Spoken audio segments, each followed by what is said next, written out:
where teachers are, we need to reposition our educational infrastructure because we have all of the information. USAID has done it for us. Many other institutions have. So we know the teacher deficit. We know all of these things. So clearly for me, that is just a joke. And if you say, let's take website development. If you want to build a proper website, you need more than 6 months.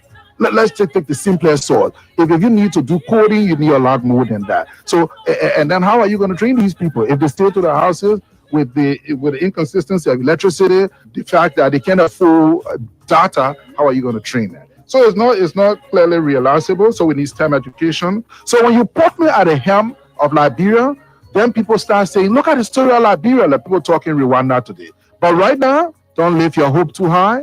Things will get nasty. Things will get dirty because nothing's going to change. Even if you made Jesus Christ Minister of Finance, nothing can change. Nothing will change because the expense is looking you in the face. You have to fund everything. Reconciliation starts immediately in Liberia so that everybody can have a sense of belonging and we can avoid any other upheavals in Liberia. It was a lesson for Africa. We need to learn from Liberia. We need to know that elections take place regularly, and if you are beaten, you hand over peacefully and hope for better luck next time. And we thank Liberia and we salute the courage of President George Weah. The Liberian people are the bosses. They got to know. You want to serve them. They want to know how many cars you have, how many houses you have, how many pieces of land. They don't want to see overnight riches. You're in one small room, 20. Then after 8 months, they see you in a mansion. You're going to explain it. So we want to take it serious. Before you take seat in GMB government, you will tell GMB, you tell the Liberian people why you brought on board. You show all your home. We're not joking here. We've been joking with the Liberian people for a long time. We're not going to be joking with them. It stops. If you're not ready to serve the Liberian people, forget about government. And I can tell you, we'll prosecute anybody who steal. We will audit. I don't want people to understand auditing to be witch hunting. It's a normal democratic process.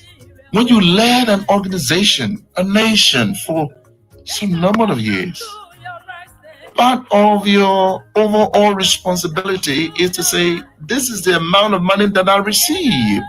And out of this $10, I was able to use $6 on this, on that, on this. And I'm leaving $2 for you because I know that you're going to take it. It is a natural democratic practice where information is right there in the public domain, because in democracy, it is a government for the people, by the people, and for the people profitability. I got $100. I use $50 to buy burger, right? The other one are oil. They want, please, I give it that 5-day full money. That accountability right there. We're taking that mantra and bringing it into the public sector. When we say, okay, you run the country, the Liberian people gave you the mandate to rule the country for 6 years. You done? Tell us during that 6 years mandate where you get it from, what remain. This, we're not wishing to anybody. The president vetoed the agreement and said there were plenty of loopholes in the agreement, and he's sending it back to us to correct it. That says that President Weah was senator for 3 years or so, and he know anything about the legislation. That's how grossly and incompetent this gentleman has been, and thankfully we rescued this country already. The owner is old. He take Kun to be vice president. When we win, and I could be doing a job for you. Can he go everywhere? When we win, and I could be doing a job for you. Can he go everywhere? No. They old. He take Kun is old. He take Kun to be vice president. When we win, and I could be doing a job for you as president. The owner is old. He take to produce vice president or our prayer. When you turn to the man, the owner is old. He take Kun to be vice president. When we win, and I could be doing a job for you. Can he go everywhere? No. The owner is old. He take Kun to be vice president. When we win, and I could be doing a job for you. Can he go everywhere against our prayer? We start by making sure those people that we bring to cabinet are people of integrity. And secondly, want to make sure that even beginning with myself, will declare our assets and want to make sure that this is well known. The purpose of coming to government to know that it's public service. And if you are not ready to serve the public, you can go elsewhere. But we want to make sure that we start on a clear note that the people in our country stood on line, they protected the votes, not to bring. Showing loyalty to this nation, Liberia. If my people who are over money, we humble themselves and seek my face, I will rise and heal their nation. Liberia will rise again. Nations will come to your rising. I prophesy, kingdom will come to your life. Together, let's keep the peace. Cause in unity, we will build our nation. Arise, Liberia, arise. Oh yes, together let's keep the peace. The peace of Liberia matters. The peace of Liberia is what we want. The peace of Liberia is what we need as a nation and people. What's trending this afternoon? Once the nation's energy is on your radio, it promises to be infotaining. Information mixed with entertainment is infotaining. Today is Wednesday.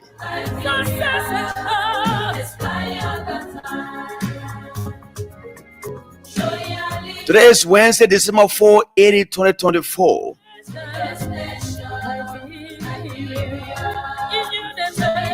You cannot afford to go away. Please share our videos. Invite someone to listen with you. Let's have a conversation. My name is Jala Grayfield.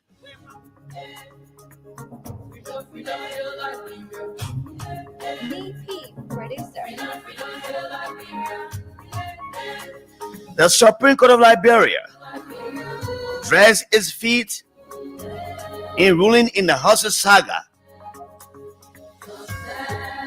It was widely speculated yesterday that the Supreme Court will have ruled today either in favor or against Fonadidi Kofa,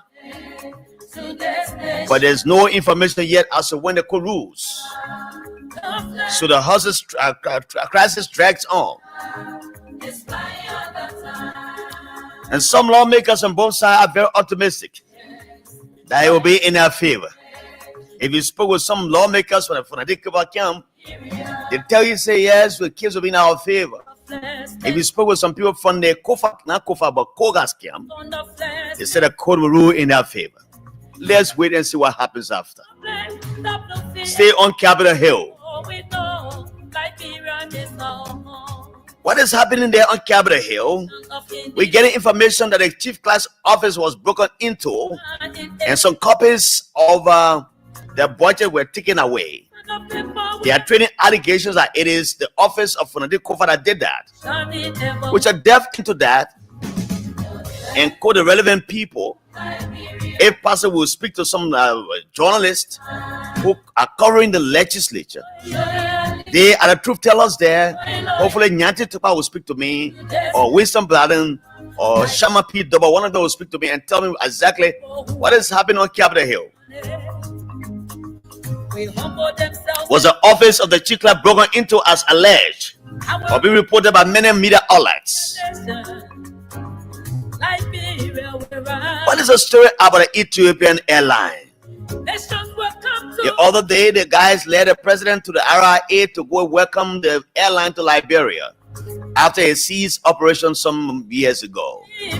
Many of the folks in the UP put the blame on the cancellation of flight to Liberia by the Ethiopian airline to bad governance under George Weah. But what is the fight? Fact checkers are around.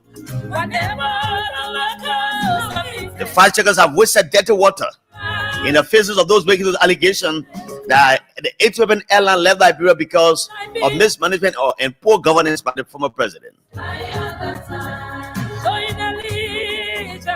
Senator Abraham Darrell Dillon, the man who claimed to be the light on Capitol Hill, he said, "I will be a constant disruptor. If things are being done in the legislature and not in the interest of the Liberian people, I will be a constant disruptor." What has happened to this constant disruptor? Is it say the light in Capitol Hill? Senator Abraham Darrell Dillon opens up on Prince White Johnson claims of abandonment by Joseph Newman Boakai and that of Jeremiah Pankun. He says he was pleaded to by Mr. Prince White Johnson to beg JMB to employ his daughter called Chrysler. He opens up. He said, "Yes, that's true. Prince Johnson called me and said to help his daughter get a job in the government." This follows after a few weeks or months where Prince Johnson preached in his church and said they were not taking his call again. There's another video recording where the old man said that when the War Crimes Code issue came about, he has gone to consult his political godson, Jeremiah Pankun, and he was told that he was told by the vice president, "I will give you $5,000, go and find a lawyer." Meaning that the vice president acquiesced the setting of a War Crimes Code in Liberia. So you saw all of those as abandonment.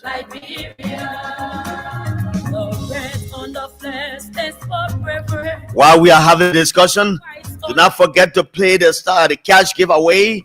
Today's menu is *799 *90# play with 200 LD and win 20,000 Liberian dollars. That's the voice cash giveaway. The menu is *799 *90# play with 200 LD and win 20,000 Liberian dollars. William Dante Wisa is here as my co-pilot on the show. He provides the technical assistance. Let me recognize some of the guys who have joined us already on our live Facebook feed. Showing loyalty to this nation, Liberia. If my people who are over money, we humble themselves and seek my face. Let me welcome Mr. Salia M. Yang. Good afternoon, Jala Grayfield. I'm following live from Jalatown community. Franklin Roosevelt Ivy. Franklin Ivy Roosevelt. We're there in Accra, Ghana, watching us this afternoon. Welcome, my brother. Maurice Newman Jr. says he's following us on New Georgia Junction, JPM Freeway. Zabunyu Toby, watching from Dubai. GMB says 8.4 billion can develop Liberia in 5 years. Where is the 8 billion you got from China? You guys are the biggest jokers, he said. Matilda Stevens, welcome. She says, good afternoon, Jala. Good afternoon, Matilda Stevens. CDC Papi Sources Cater for Life. Good afternoon, Voice of Liberia. From Tupelo, God, please have mercy on GMB Liberia, please. CDC Papi Sources Cater says that. Mohammed S. Kamara.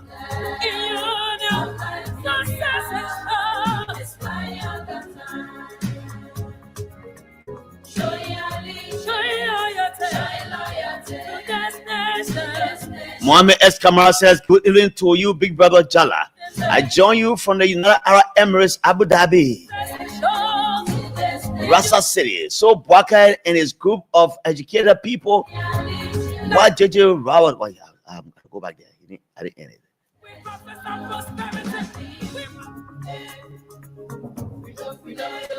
He said, what JJ Rawat say for the past 11 months of development in Liberia besides handshakes development?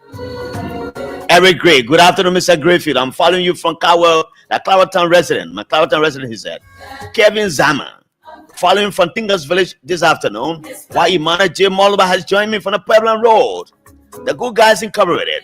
Where is Mr. Bob Ivangizi? The Sir. Uncle Sir. Sir Boyman.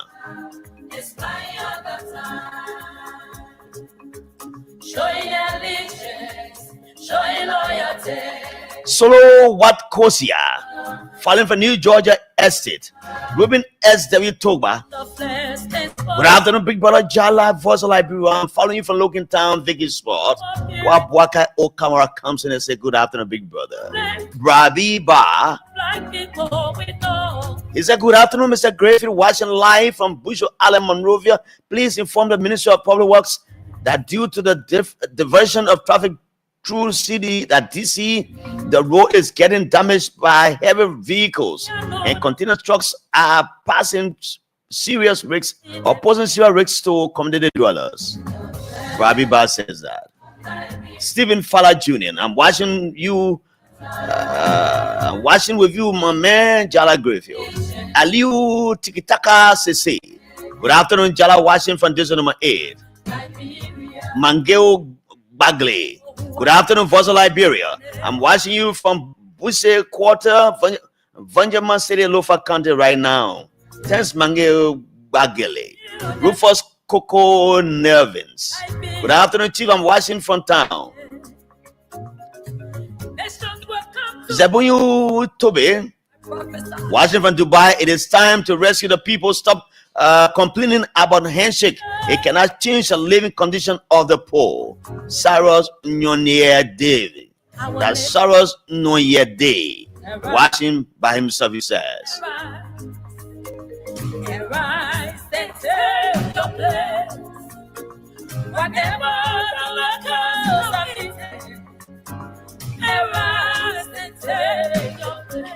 Oh yes, arise and take your place, Liberia. Your place in the community of nations. You cannot cry all the time. Show allegiance to the flag. Show allegiance to the people of Liberia. Winifred G. Dua, good afternoon, Mr. Grayfield. I'm following you from a comfort zone PHP community. Welcome, G. Winifred Dua. Where Cyrus Nonye Day says, I'm watching on District 11. Welcome, my brother.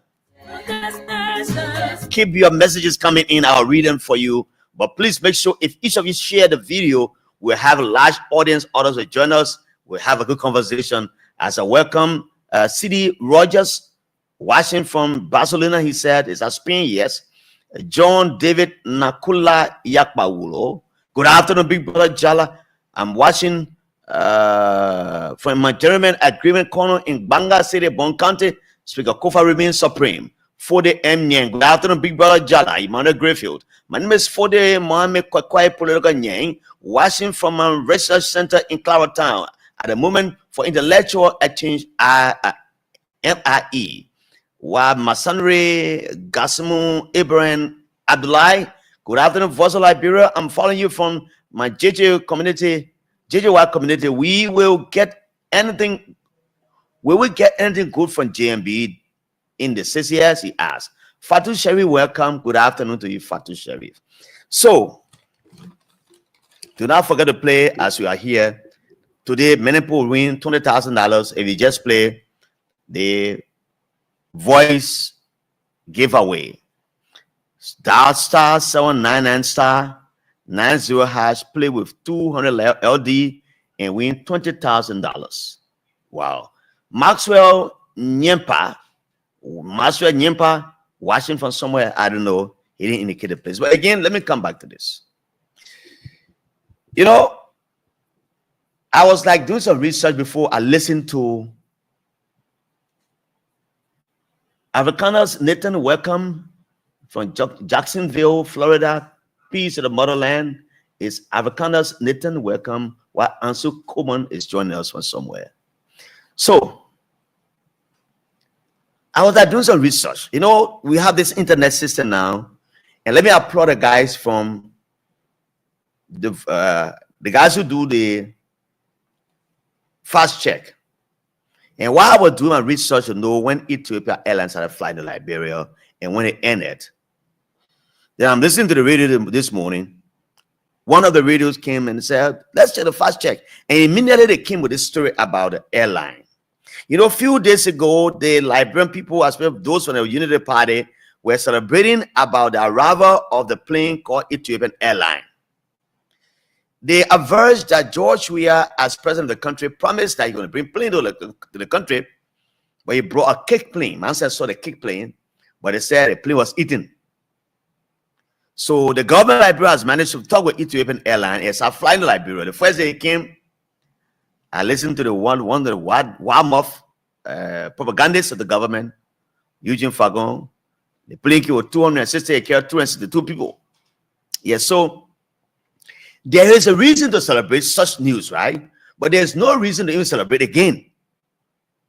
Yes. The plane in question is not a Liberian. It doesn't belong to us. There have been airlines that have been coming to Liberia every time. Government comes, government goes. They come in, going back. We had time. There were airlines that came to this country. You didn't see people celebrating it because it's a normal thing that people have to travel. And there has been no time in point I know that passengers were stranded at the RIA because there was no flight to carry them where they want to go. Early time the same happened. That flight came, they went, and there was no celebration here. Omen Bwaga was vice president. I can't tell when last the same United Party people were celebrating that plane has come to the country because it is establishing a travel link with the government of Liberia. No. So since 1961, they started flying to Africa as well as Liberia as well. They stopped flying to Liberia since 2010. When this president now, Joseph Newman Bwaka, was vice president on Ellen Johnson Sirleaf. So at 7 years before Georgia became president. Why didn't they inform us about it? Why didn't they inform us about why Ethiopian Airlines left Liberia? If they are celebrating it now, they will have told us, this was the reason why Ethiopian Airlines stopped coming to Liberia. And this is the reason why he has come back to the country. And the disappointing thing is that they want to make Joseph Bwaka be going everywhere, dedicating smaller projects. You know what happened about the police booth around SKD Boulevard? That my young brother Julius J, when I took picture high, it vanished from the place nobody knows. You are going to dedicate a small police booth, just as small that can take more than 10 person. You coerce the old man and you lie to him, your big project. You carry the old man to that place and say, this is a police booth. And probably they were there cutting ribbon on that police booth. Small thing. That it's smaller than my pantry in my house. It's small. My pantry in my house is bigger than it. I'm not even speaking about my reading room is bigger than that place.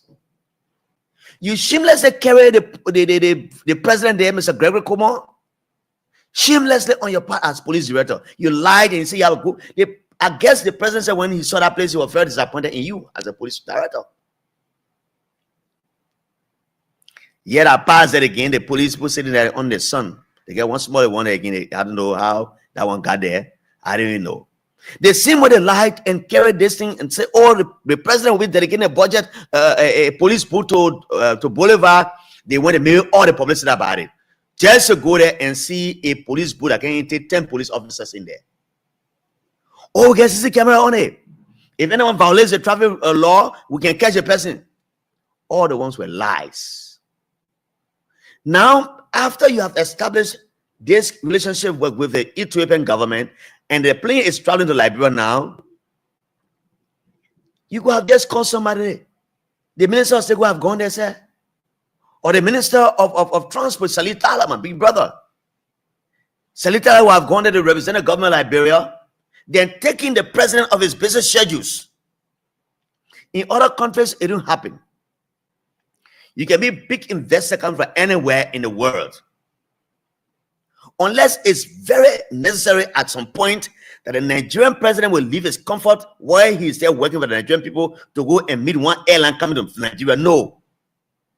It don't happen. But Liberia will celebrate everything because we want to put a political spin on them. Which one of them was this thing with the airline, Ethiopian airline? This airline stopped coming to Liberia since 2010. Honor your watch as vice president and honor their watch as government officials then because is that they are still recycling the same people that were here before. Yes, some of them are very qualified. They can come back and provide their expertise to areas where it is necessary. Like in the case of the old man who now has the LDEA, Anthony Saw. He's been around for a long time. He's still strong as an old man, but he has a technical know-how. If you bring those kind of people back in the system, it helps the system. But there are people who were there before, they were corrupt. Their names appeared in other reports here. You brought them back and recycled them in against an advice given to you by one of your supporters called Tewan Gongolo, who told the president, said, Mr. President, do not bring old ministers back. He said, oh, when I told Mr. President, say, do not recycle old government officials, the old man said to me, go, I want you to be my justice minister. And Tewan said, I told him, said, no, I can't be. I'm advising you not to put people in the places where they have been serving before. Now you asking me as former minister to go and take government job? No, I can't do it, Mr. President. And that's what he told the president. Tewan is not going to have said that. He wouldn't have taken anything from the government to have asked Telly Tyler to go to that place and meet the Ethiopian delegation. Did the Ethiopian president come here? No.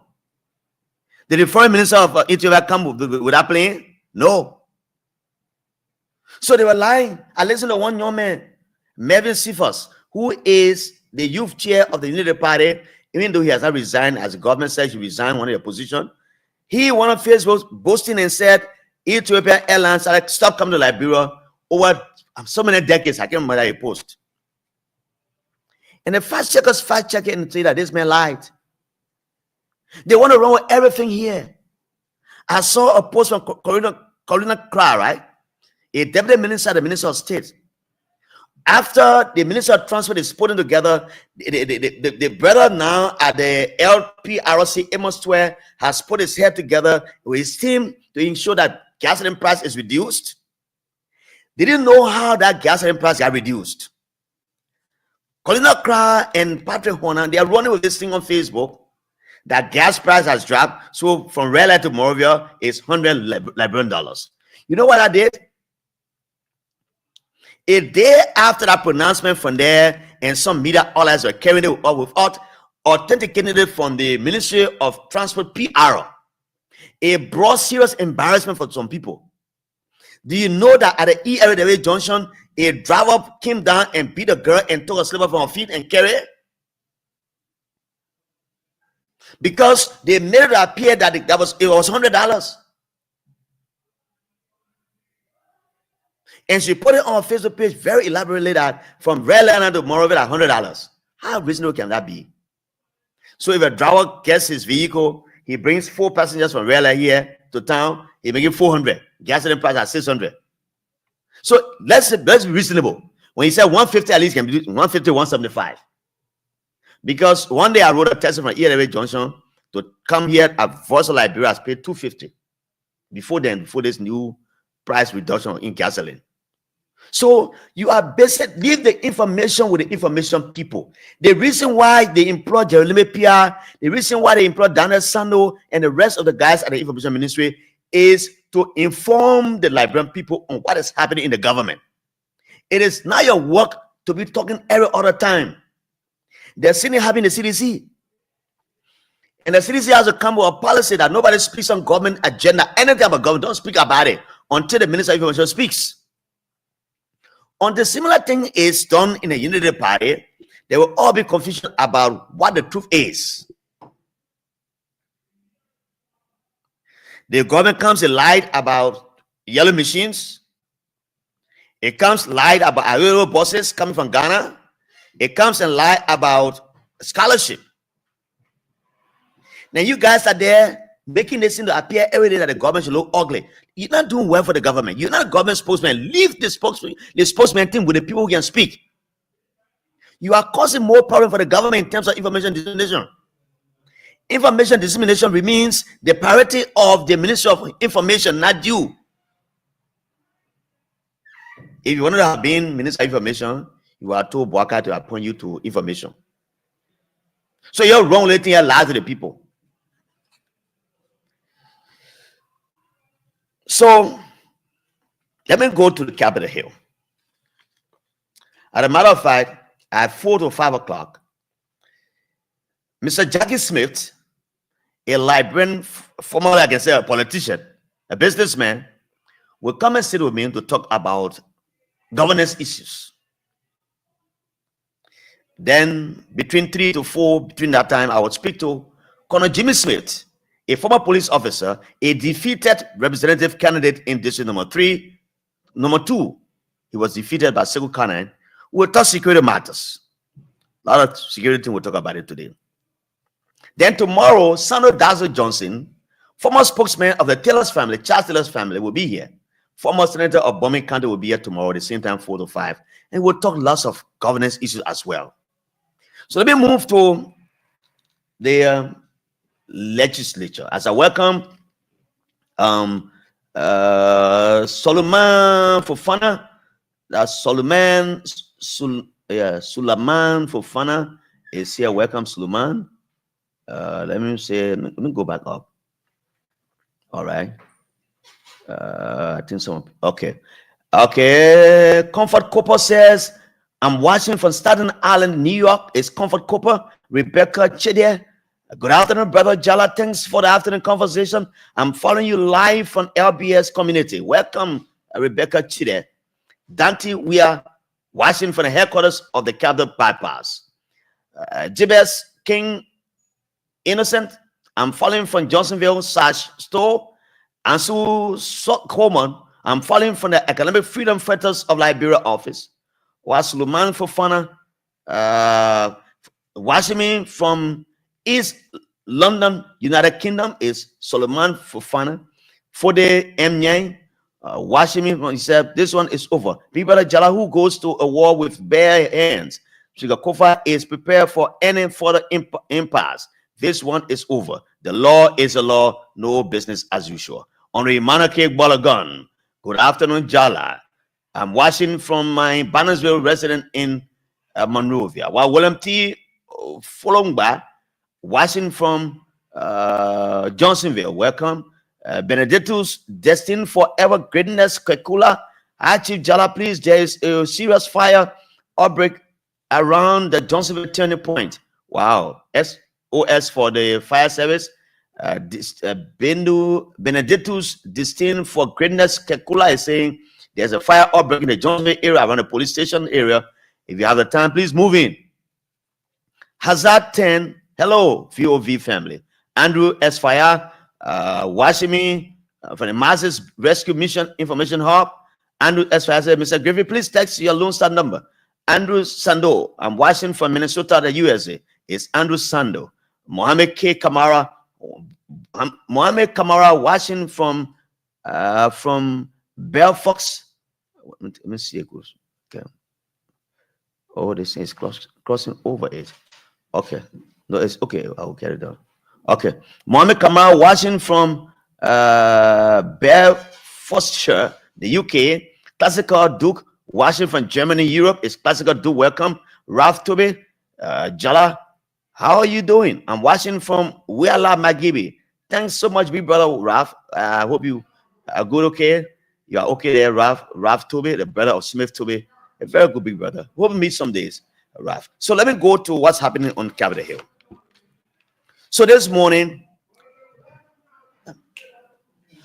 Facebook has been flooded with information coming from people around political zones that men were hired by former Speaker Kofa, not former Speaker Kofa, by the Speaker, the Battle Speaker Kofa, to go and break in the office of the chief clerk, and they took away the copies of the budget.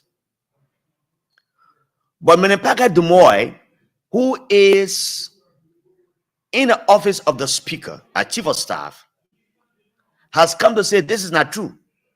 He's spoken to so many media institutions, and he said it's propaganda.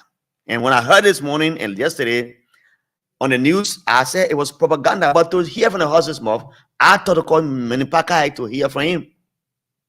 But this is what my thoughts are. I will go to Nyanti Tuba first. Let me speak to Nyanti. If he answers me, that's it. I want to hear from him before I make an independent opinion on this matter. I will call Nyanti, but because I'm saying this because the speaker was written by the executive that they couldn't submit a budget at the time because there were some problems, and thereafter, when the confusion ensued, Patrick Kumaya is going live here. Patrick Kumaya, welcome. Jala Kanga is going here. It's a house, beautiful house in Johnsonville. It's on fire right now. It's on huge fire has got to the house, and before fire service gets there, it'll be onto the ground. I don't know what's happening in this country. Fire all over the place, and so I would try to talk to him, because if it's foolhardy for anyone to believe that a speaker who stands on the side of the law will lead men to go and break into the chief clerk's office and remove documents from there. How does that benefit the speaker? How does that benefit the speaker?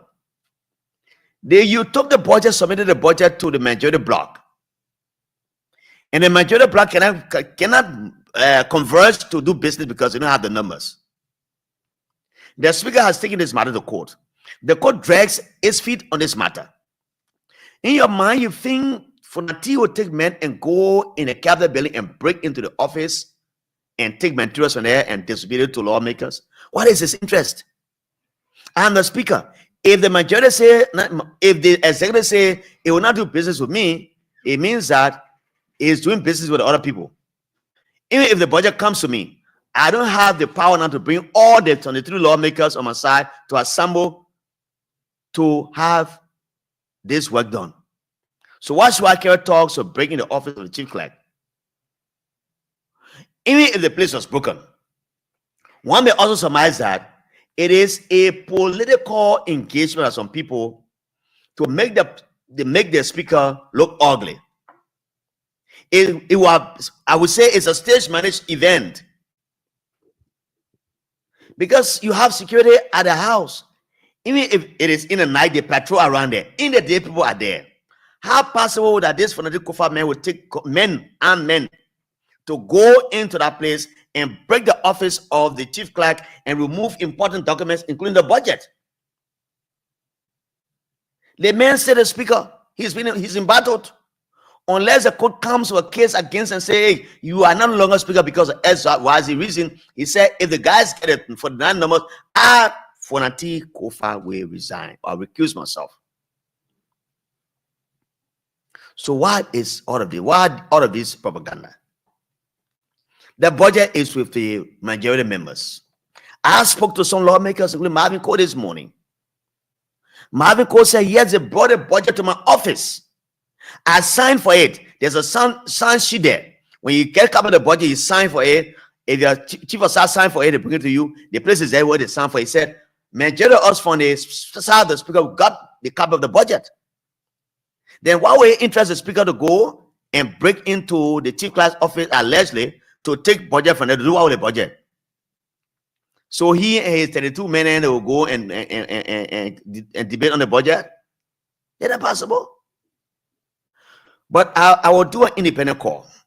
If I'm wrong, Nyanti or Mr. Wilson Bladden will talk to me on that matter, because it's important to have the kind of conversation, because it impugns on somebody's character. Fonati has said, I will not fight further. I will go to the court. He's gone to the court. Let's allow the court to do its work. And we get information that the Supreme Court is not even ruling now. I don't know when. We speculated yesterday that they were about to rule today, this morning. But again, we heard from our sources at the Supreme Court that a ruling cannot take place due to some reasons. I don't know why. I don't know. But if Nyanti Toba speaks his call, I will ask him to give us update, because when we spoke, he said he was leaving Cinco to come to the Capitol building. He tried calling back on WhatsApp. I didn't pick up. At the time I was offline, but I can still speak to him. If he picks up, I can speak to him. But again, that's how I lose out on Capitol Hill. The fight still continues, even though both sides of the coin are not meeting like before, where they were in both sessions. The speaker will not get a quorum to do business, and the other men on the other side also will go and have a quorum. But I'm told the numbers on the other side reducing. Whatsoever the case may be, I don't know. But Nyanti is not picking. I wanted to call Nyanti. He's not picking. But if any journalist is on Capitol Hill that you have information about burglary in the chief clerk office or anywhere around there where it has to do with the character of the speaker, whether he did or not, if there's a burglary or not, please call my line 0770 560 560 0770 560 560. call me on that number and give me an independent opinion or independent report from the capital as to whether the chief clerk's office was broken into, and if it happened, what were the materials taken? So you can call me. I think somebody calling me here. Oh, you see, it's very irresponsible on your part. You that calling. You know, we say people, we want to inform people about what's happening. Because I call my number, you calling the number, you beeping the number. What kind of irresponsible attitude is that? And I will go back to that number. I will dial my phone. The name will come there. I see somebody else is calling me too. Let me see if I can pick the person call. Hello. Are you a journalist on Capitol Hill? No, I'm not talking to concerned citizen right now. I said journalist. I didn't open line for anybody to come now. I said journalist on Capitol Hill. They call me and verify what I'm saying, whether the chief clerk's office was broken into and why we're taking from there. Because Marvin Cole and few other lawmakers say no. They brought a budget to us and we signed for it. So Justin Gonler, you are on our Facebook. I'm going to block you from this page. You're not going to talk on this radio or neither text. You are a distractor. You can support Joseph Boakai in the Unity Party, but don't come inside insulting people on the platform. Justin Gonler, you are very irresponsible. Anyone who knows me called Justin Gonler, tell him he's very irresponsible and his entire generation. You and your entire generation, you are useless people. Justin Gonler, leave this place. I will ask the administrator to block you right now. You will not have a time on this radio, neither on this medium to say you will talk or read mess there.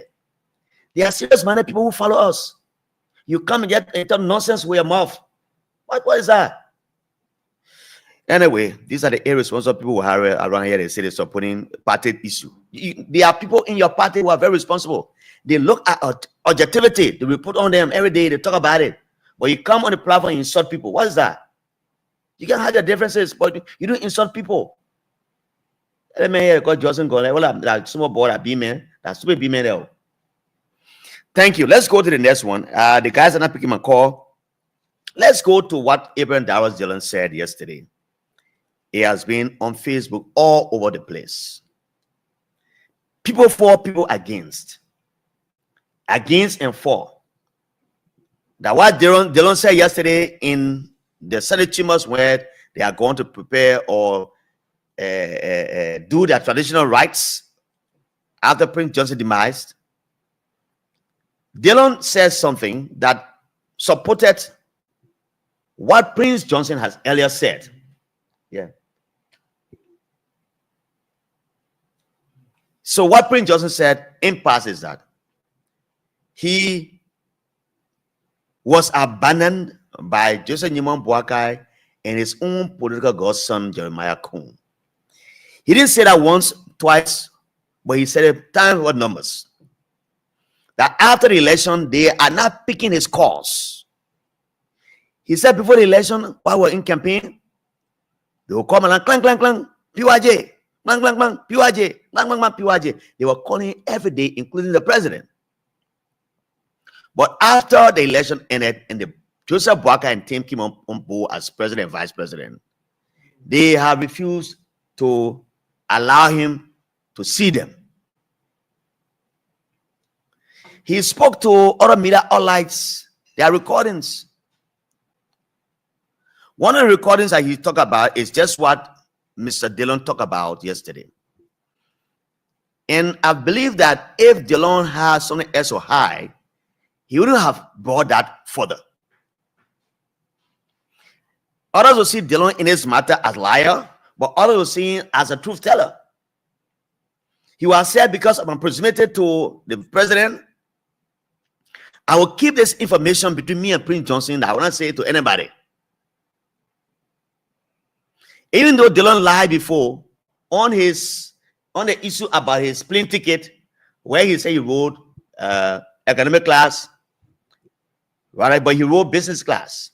He was challenged before, and then he came and said he spoiled money. Yeah, Dillon said he spoiled money. He said he lied. But there's nothing wrong with you, Dillon. You work for your own money. If you got in business class and went to America and come back, nobody will be with switch and say, why you lie? Or why you rode up like the plane on the other side? Why you wrote that part of the plane? No, nobody bill you like your own money. But you lied after you were the guy twisted this information. From British Africa came, landed Dudu and guys did investigation that you came to Ghana, you changed your flight from this class to the other class, and you flew that class to go to America to come back. Why did you lie? There were many Liberians started having problem with Dillon and his thoughts about political issues. Now, in my mind, Dillon was speaking in a way that would please the people of Liberia from the standpoint of Prince Johnson. That he's dead. A dead man cannot talk. But Prince Johnson averred in this country that he was denied on several occasions for seeing the president. And the president will not take his call. In another recording, he said he had gone to see the vice president about this whole war crimes code issue. Because Alan White has come here, he met with the president, and then afterwards, the war crimes code is about to be set up. So he went to see his son, the vice president. When he got there, the man said, Papa, the only thing I can do for you is I'll give you $5,000. Go and find a lawyer. When the war crimes code set up, you can find a lawyer to plead for you. He's on record to have said that. And I will not play all of those because they've been played over and over again. They've been played severally. I can't go and bring them back. So Dillon, while they were having that traditional rites yesterday, he said, yes, Prince Johnson called me and informed me that he wanted me to talk to the president, His Excellency Boakai, to put his daughter in government. The girl is Krista, right? Or Krista or something like that.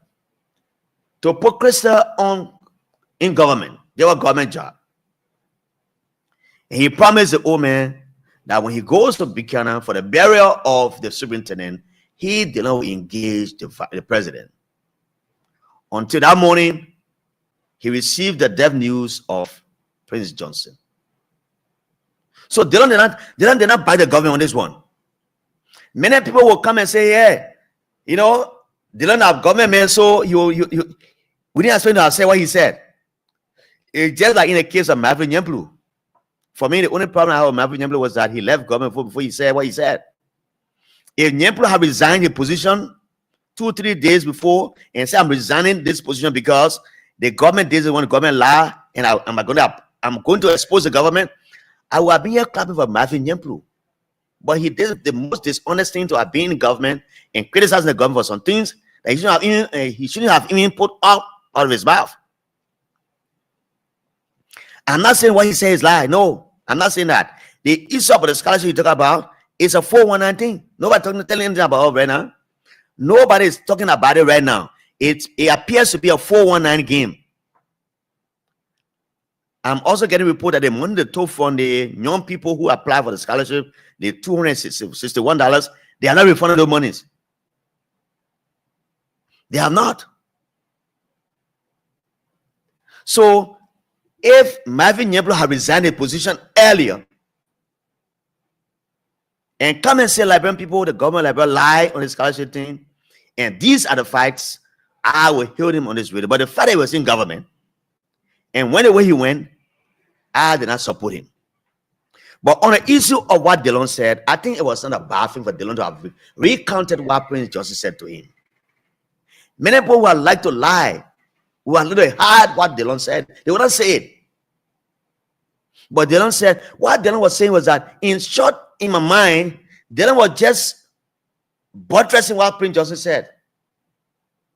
If Prince Johnson and the president were on good speaking terms, Prince Johnson would just call him and say, or you have received Prince Johnson call, he say, Pape, my daughter here, she didn't get a job here, please give her a job.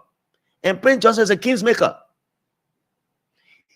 Prince Johnson was one of the biggest factors that made Joseph Boakai to have won the election. The Nima factor.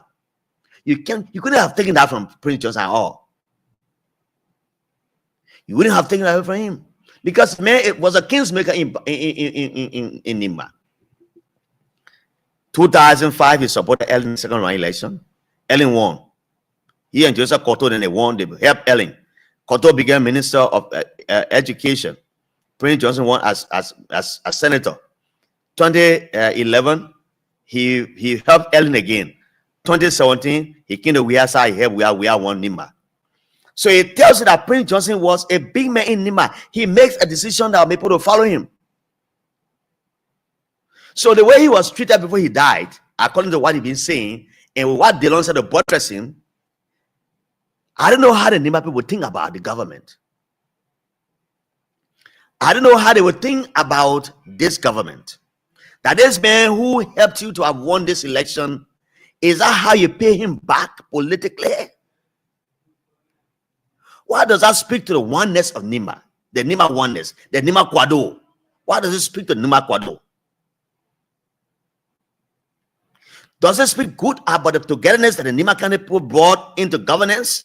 That they listen to Prince Johnson so well that if he speaks at a long hour of the march and say, let's stand this way, he turns them and they vote massively, which was evident of the fact that he led the people of Nima after he was supporting George Weah, and in 2 months' time, he left George Weah, he went on the other side, and he made Unity Party to win the election. Who becomes the next godfather of Nimba? Somebody argued yesterday that Prince Johnson did not groom his successor. But who tell you politically people can groom somebody? You can learn from people and become like them, but they can't put you in class and say, we're going to teach you. No. Prince Johnson will not put Jeremiah Kun in the class and say, come and be a political class. No. Jeremiah Kun can follow Prince Johnson and follow his doctrine politically. And learn from Prince Johnson those charisma that he had that made people to come to him. The thing that he had that glued people to him. Yes. Jeremiah Kun will have learned from him on that matter. Simon Koga is here. Supposedly Simon Koga will be the next one. But Koga too, at some point, he and Prince Johnson were not on good terms.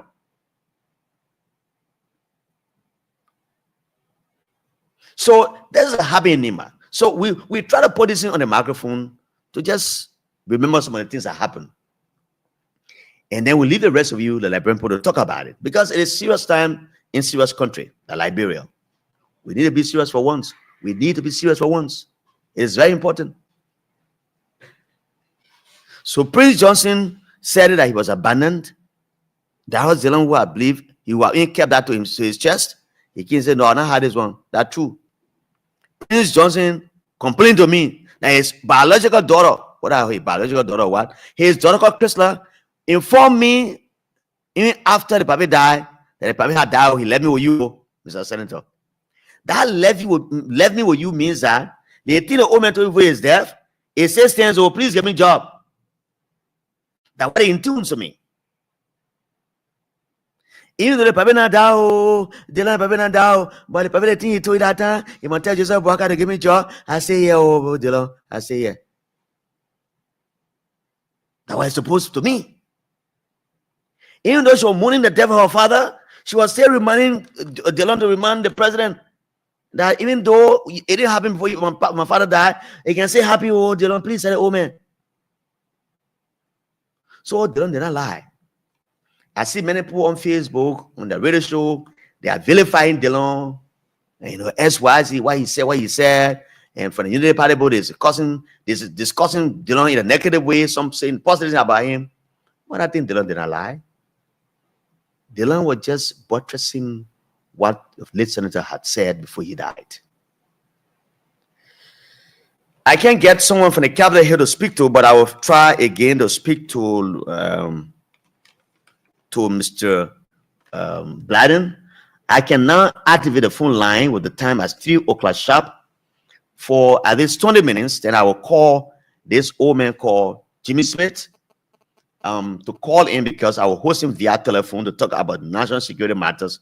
He is a former police officer, a retired colonel in the army, not in the army, but in the police, being in the States for a long time, came back, contested, he won this too. Now the man who he defeated, the man came back, the man defeated him too. So that sees up and down. Maybe when he goes back, he will beat the man. Let me read this message coming from a few of the guys. Asata Miller. Good afternoon, Mr. Grayfield. I'm watching live from Red Light. Good to be on the show. Asata M. Miller. Welcome, Asata. Mohammed Koller. Any update from the Supreme Court? No, not yet, Mr. Mohammed Koller. Fode M. Yang. Big Brother Jala. That's a mere propaganda. That don't take those guys serious. What interest does Speaker Kofa have to go for an instrument that should be sent to him by law? but was chosen to be sent an illegal body by the executive branch of government. More besides, if the speaker has any interest in handling the budget illegally, why should he go to the court for redress? The speaker has his weapon, legal backing. That's what he is using, or at the House of Representatives at this point. He is prepared for an illegal thing. Duarte, good afternoon from Minnesota, big brother. I'm sorry, but I don't believe what Delon is saying. This man had lied about a lot of things. PYJ and Delon were never in a good place, so I don't believe Delon. Yes, at one point he said he would turn Delon to upside down, but they are human beings and they can resolve issues, my brother. Yeah, sometimes don't just say that. Sometimes people can fight, they can make friends. Women can keep malice against each other. That man, no. You and I can make palaver right now. After 2 days, I can't speak to you. You don't speak to me like, hey. So, William S. Hand, I'm watching from Caldwell, New Georgia, North Road. And I write from the Masses Rescue Mission Information Hub. Romeo T.S. Coiner, following from a residence in Jacobtown. Sheriff, that's Shafa Sharif, watching you from King George, Grand Cayman County. While Joseph Barcelona Pay said PYJ died from frustration. Let me take some calls now. 0710-907-907. 0710-907-907.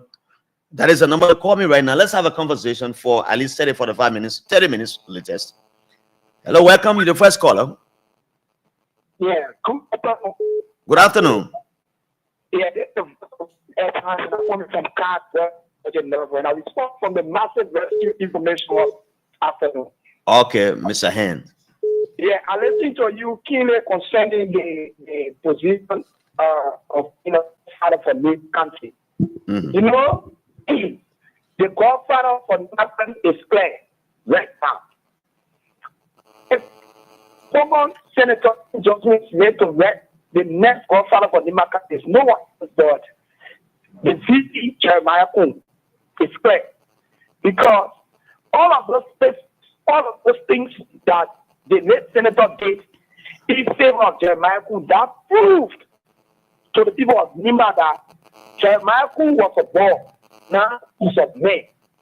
Nobody that would use Nima Kwado. That Nima Kwado war. Jeremiah Kuhn is the man of Nima country. He's the face. He has stepped in the space of Prince Johnson.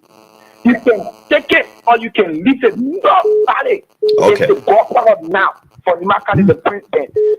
And so you think that Jeremiah Kuhn can fill in that void? So, Jeremiah Kuhn is one of us. He's one of Nima country's successful sons. Check the record. Jeremiah Kuhn has never lost election. All of those elections, Jeremiah Kuhn, he won all. And right now, he's the second man in the country. You think Nima country will forget Jeremiah Kuhn for who? Who right now can speak and the people of Nima listening? Thank you. Thank you so much. Your fun time is up. The next caller, welcome. Good afternoon, Jala. How are you doing? Good afternoon, welcome. How do you do this afternoon? I'm okay. I'm doing pretty well. Hope you are as well. Is that Miss Josh? No, Ines. Your name is what? Ines. Edith. Edith, welcome. Let's go ahead. Let's hear you. Thank you. So I want to say thank you for your show this afternoon. Okay. I'm not here to say who's going to be the state member or not. Mm-hmm. I just want to make a few points. Okay. When I listened to Delon, Mm-hmm. when he said what the late senator told him, a lot of things went through my mind. Okay. Such as what? Or is the fact that I think from Delon's statement, it seems that the late senator had some issues. And I think those issues are some of the promises that were made to him were not fulfilled. Okay. As promised. That was one thing. Another thing is that when Delon said what Senator Johnson said to him about his daughter, my thoughts were Senator Johnson had a lot of things that he's doing while he got who have the power to talk to the president or use their influences to appoint his daughter. Now the question is, why did Senator Johnson not say it to any of his sons that he groomed for Nima? Not say it to allegedly. Now, so if that's a question too, let me ask you a question. If you say that DeLong and Prince Johnson were not in good term, but he confided in DeLong. Don't get me wrong, Ricky. I'm not saying Prince Johnson and DeLong were not in good terms.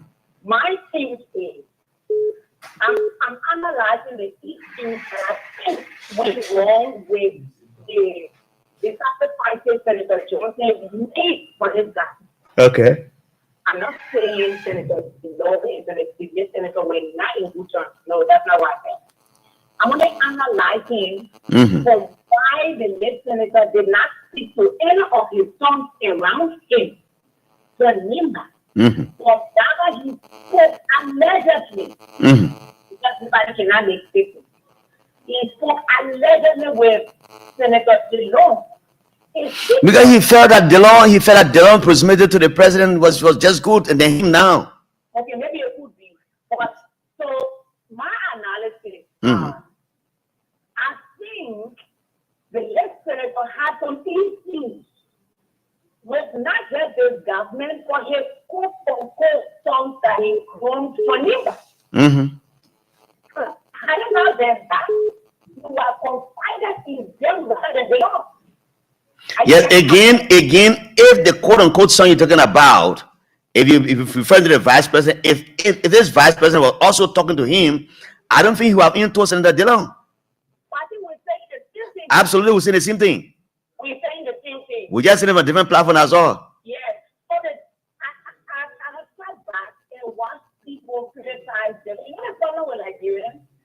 I don't like to talk politics, but I'm constrained today to talk about. Okay. The problem with Nigerians was someone on the opposite, and they'll criticize someone that is gay. They'll always tell that person. When the person is not in the imposition, and the person is saying what is happening in the imposition, the public sees it as the person is a betrayer or they are intruder. That has jeopardized democracy in this country over the years. Even though we're not talking about the Yeke, but I want to make another reference to Yeke thing. Yeah. When Yeke was focused on the tax assessment, everybody told Yeke. So I was sure yesterday. And I just smiled. You know, deception is what is destroying this country. Deception is what is eating up the fabric of this nation. And if we are not careful, we will continue. I'm not touching Liberia. All right, Edith. We will continue to suffer in the country because we are very deceptive. We Nigerians believe that politicians should lie to us, and we believe in the lie, and we live on their lies. And when we start to lie, we say, oh, Edith, thanks a lot. Even better than what I prefer. All right, Edith. Thanks a lot. I like your input to the discussion as a female caller. Let me go to the USA where Andrew Sando is calling us on WhatsApp. Andrew, do you want to participate? Yeah, good morning, sir, Mr. Griffey. I'm so glad and happy this morning for the topic on the discussion. Okay. There are a couple of topics that you brought up, and you know it's very meaningful. But what I want to say in short is that before saying anything, I just want to give my sympathy to the bereaved family of Senator Prince Johnson. And because really what's happening now in our country, we can't understand to the extent that some of us, we are always in a place we want to come home, but we are confused. And, you know, I pray that for the interventions of some of you guys, what you continue to do, especially you are talking about calling some people from the House of Representatives or call for the capital building. That was a good thing, because when we hearing no good news, it will permit us, to be free for our mind to relax, to come. But what is happening to that capital here, they have the propensity actually of bringing the country down. We pray that really they will come to themselves so that they can be able to put things under control so that the citizens will be rest in their mind. And you were talking about also Prince Johnson. I believe that sometimes people can be aware, that means people can be in confusion, but certain things can happen sometimes when, especially you are somebody who can meet the hierarchy, they will still have to come to you. So Delon and Senator Johnson being in crisis before, as people were saying, could it be the one to stop him going to Delon to go to the president for help? If Johnson having to see that Senator Dillon is able to convene President Boaka, he will still go to Senator Dillon. So nobody should say that Dillon is lying. If Dillon was lying, he will not be able to come out to see such a thing like that. That is far far. And that's the same thing. That's the same thing. Yeah. Yes. So what you are saying, Mr. JP, you are right. So we want you people who are over there that continue to be transparent. You dig all the issues so that we can be able to understand, that will make us to relax our mind. That when we come in, we will not be disturbed, we will not be worried. So thank you so much. That's just my contributions. I want. All right, Mr. Sandro. Thanks, Amelia. Let me read a few of the comments coming in from Matilda Stevens. Let me say welcome. You know, Matilda, I will not read that on the radio, man. Yeah. So Samuel K. Jimmy says, watching you live from Johnsonville. I'm glad to hear your voice. Long time, Jala Greyfield. I get my afternoon show to listen to now. Thanks for joining us. Matilda Stevens, welcome. How are you? Samson Vanny, PYJ death needs to be investigated. Tobasi, Christopher Wulati Tobasi. Nobody left after the death of a warlord, mass murderer. This shooting, this situation, the situation's critical. Nothing is critical. Tobasi need to go back and reread that thing. Nobody left after the death of a warlord, mass murderer. The situation. Oh, you need to go and reread. I'm not still getting what you're writing. But welcome to Tobasi, Christopher Wulati Tobasi. Welcome. So the ORC WhatsApp number is +231 770 560 560. Only those who want to call from the diaspora can call that number. +231 770 560 560. Welcome, sir. How you doing, John? Good evening, sir. Yeah, my name is Othello David. I come from Coconut Bell. Othello, let's hear you quickly. Yeah, John, this guy actually. Prince Johnson said a thing on a phobia at a church one time that sent the Joseph Baga and sent it to the presidency. He blocked the number. He don't answer a call anymore. So there's no argument. Look at the UA family. I have Bishop Baga, we don't have anything. Since he became president, have he placed a call to the UA, to Bena UA, the UA family? He have not done that. Even the former president. That's weird. Bishop Baga said the inauguration, he have not placed a call to him. All the David said at the airport, the United member usually here because you have seen Bishop Baga say anything. Yo, man, no, we in a mess, man. No. Oh my God! Now you're not even calling all the political leaders to a meeting. Yeah. Sit with them to describe the former of the country. And I remember when Joshua won, he felt that the country was so polarized, a lot of politics. He called a meeting of politicians, and it was the same political party that now DeLong is supporting. DeLong walked away from that meeting. Yeah. Open up to you have not called anybody to meet with them, even the UA family. But you know, you are probably later on the UA family first. You understand? So, man, not reconcile, man. Because the information I got this guy said you fighting Fanadi because one Fanadi have to implore or tira you. Yeah. Where there's smoke, there's fire. Thank you, Mr. What's the last name? Othello. Okay. Thank you, Othello. Hello, welcome. You live? You want to participate? Hello. Good afternoon, Mr. Griffith. Good afternoon. Thank you. Let me say good afternoon to the many that you broadcast. My name is William Covey. I started this conversation from this 3. No, I know you in the market, so I want to take a little noise. No, I'm far from the market. Okay. Okay, so let me appreciate you for your analysis on the talking point.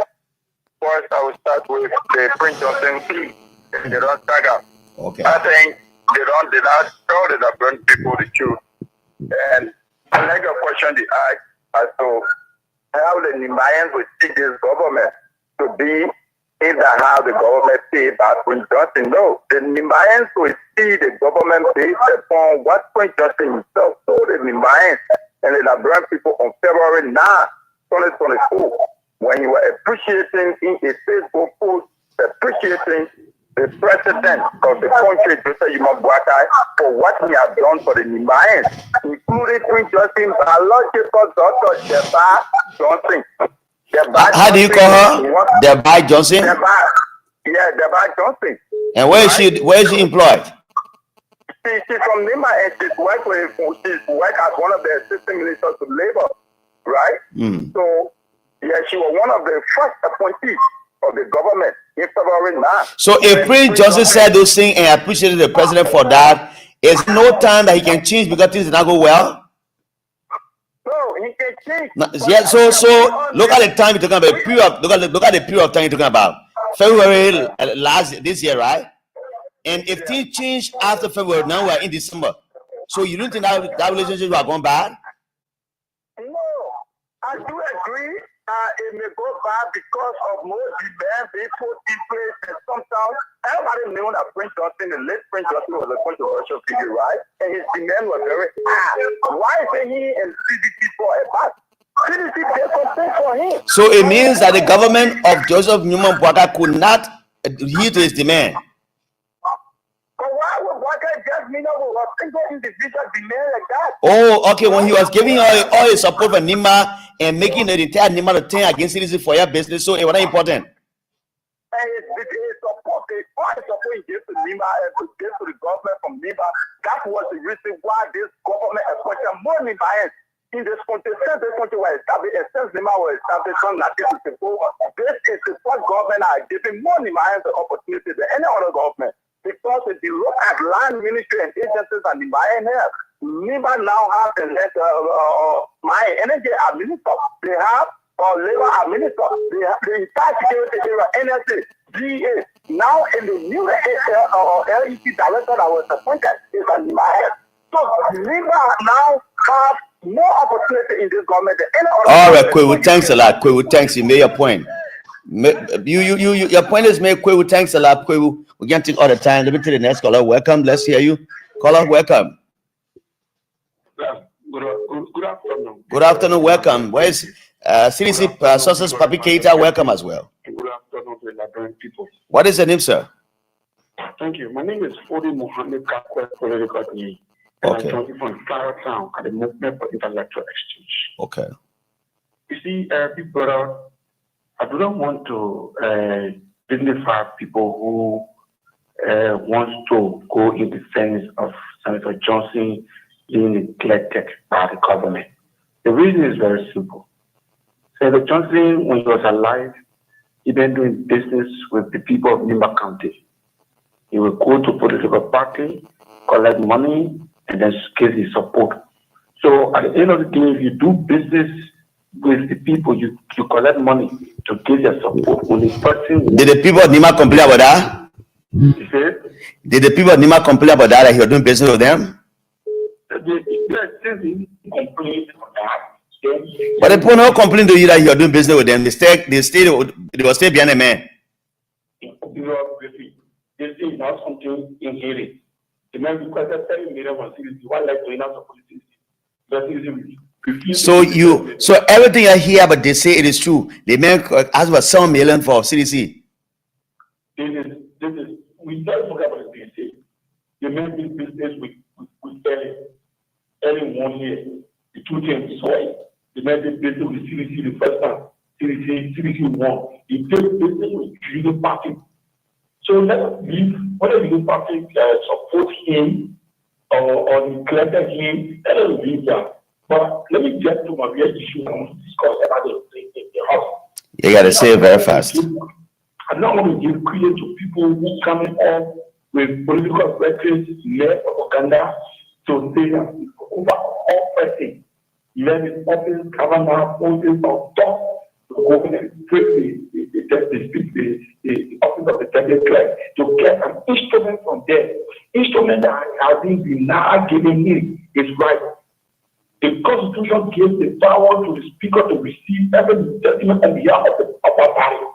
If that document has been denied of that document given to him, and taking out the document gets it on illegal party, each one should go to bring office to get that document. For what reason? Then why he went to the court? If he not believe the rule of law, why did he go to the court? People have to be rational. Can this man leave the matter that he has not done to the court? Can he leave it and come back to bring office to get? All right. Thank you for your input. You have said a lot of other people talk. Hello, welcome to the next caller. Hello, my brother. How you doing? Is that my water?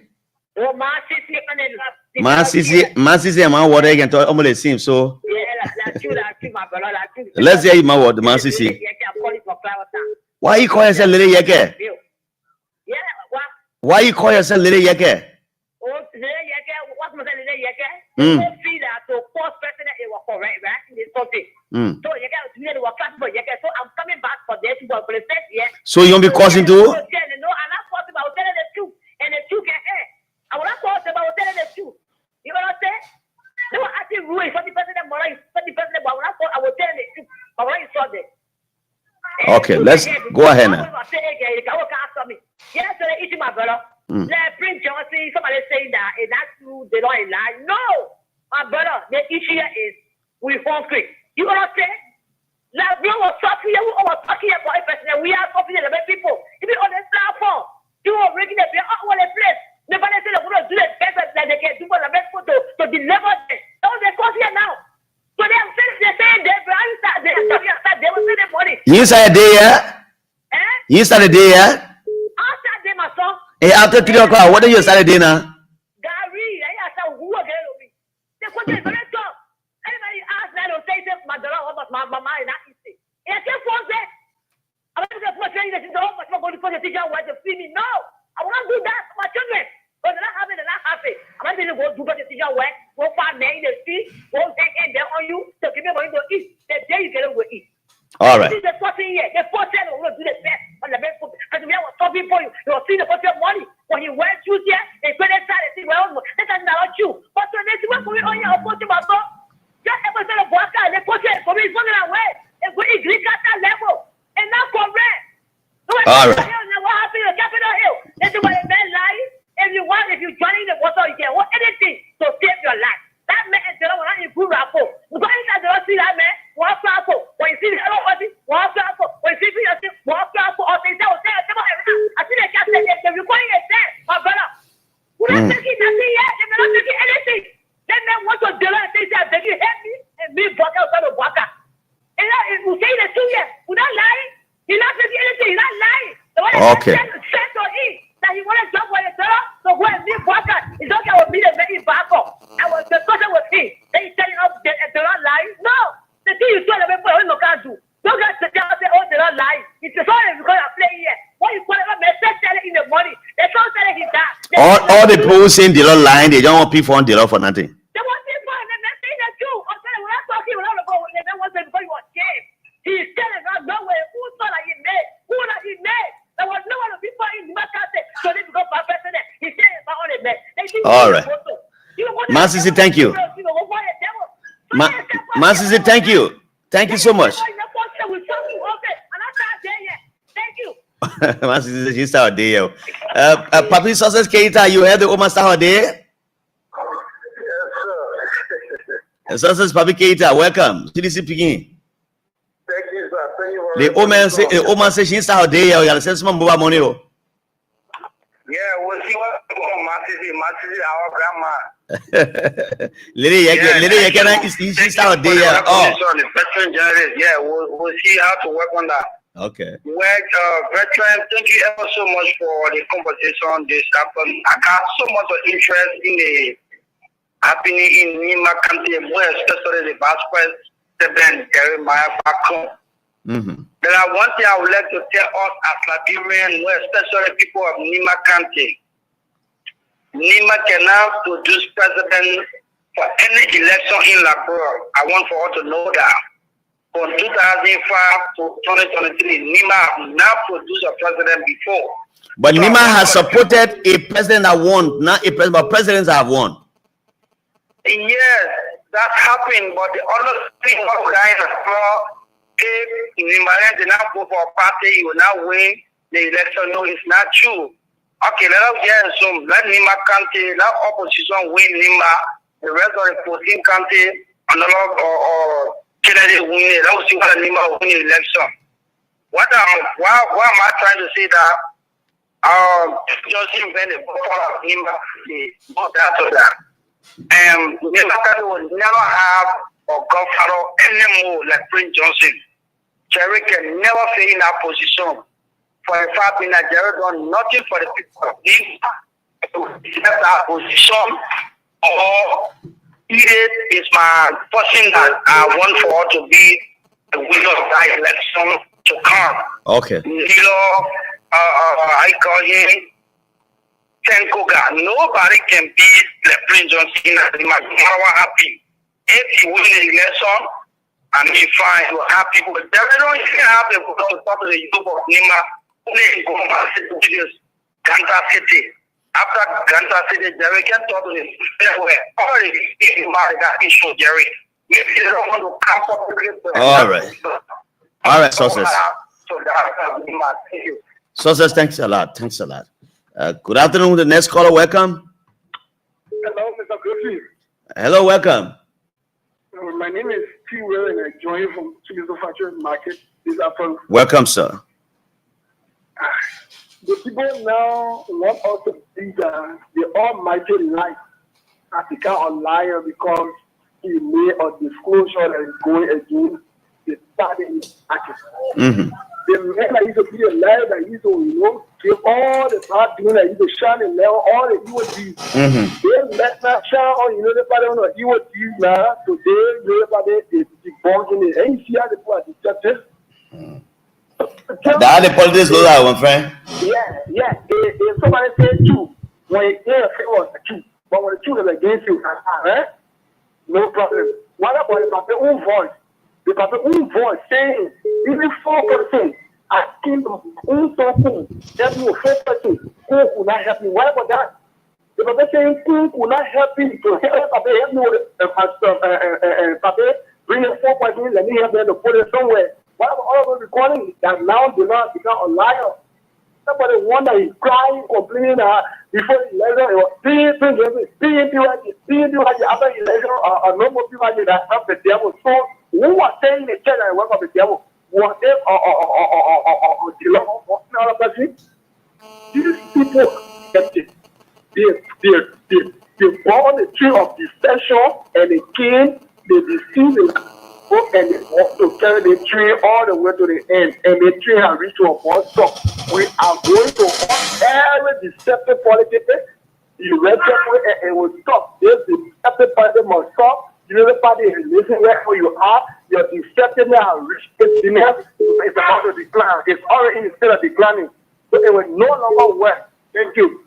All right. So those of you following me, do not call my number. You can send me text so you don't have access to internet. On 070-560-560. 070-560-560.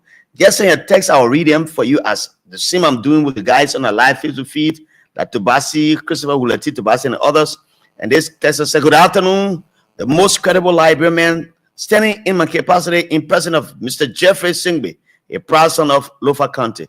I want to extend my condolences to the peace-loving people of Nima County for the fallen man, Senator Prince Yomi Johnson. Thanks, Mr. Singbe. Keep doing the same as well. Hello, welcome. Hello, welcome. You live on the show. Let's hear you quickly. Yes, thank you so much. I appreciate you.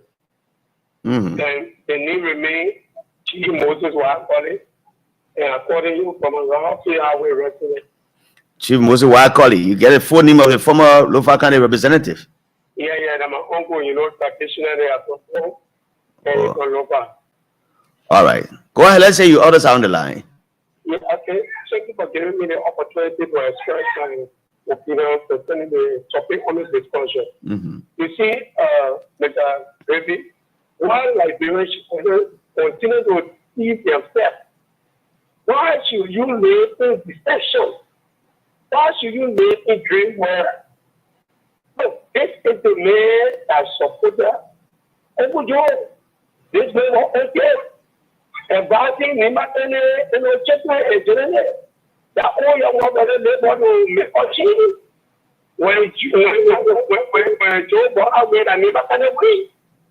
When Joe bought away and Nimatane away, we don't want to put the government.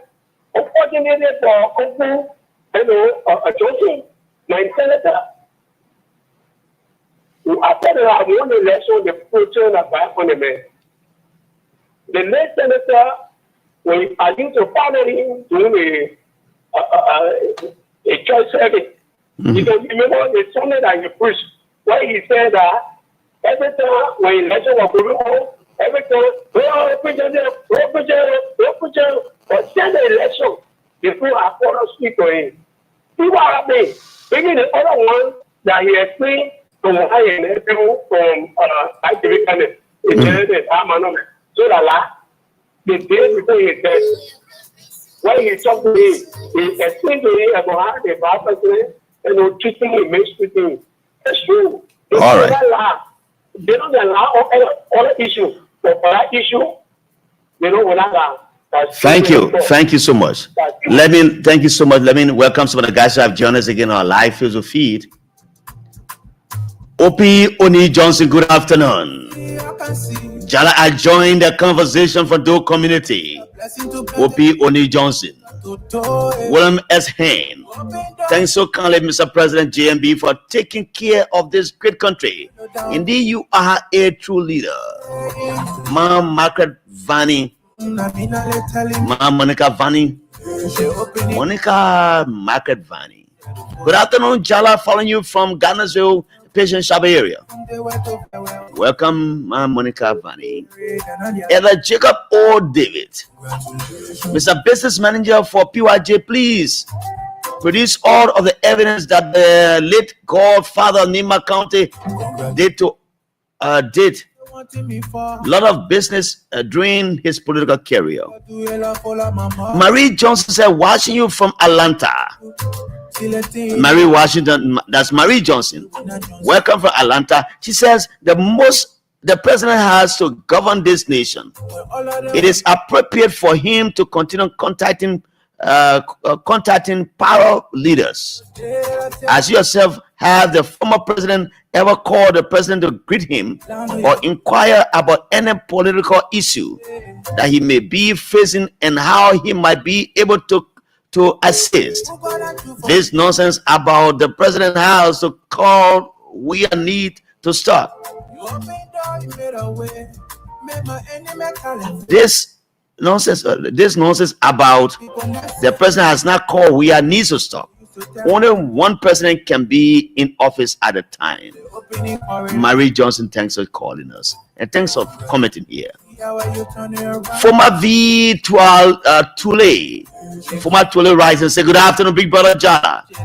I'm following live on ELW Junction area. Lawrence Quitty, good afternoon. I'm following you from Banga City resident. Keep the text coming in. I'll read them for you. Keep the text messages coming in. You can send messages to the live Facebook feed of Voice of Liberia page, or you come to my page. Just send it to my number. If you don't have phone for Facebook, send them to 0770560560. There's a house around the Johnsonville turning point. That person is crying right now. The house is burning to the ground. Imagine the kind of house on.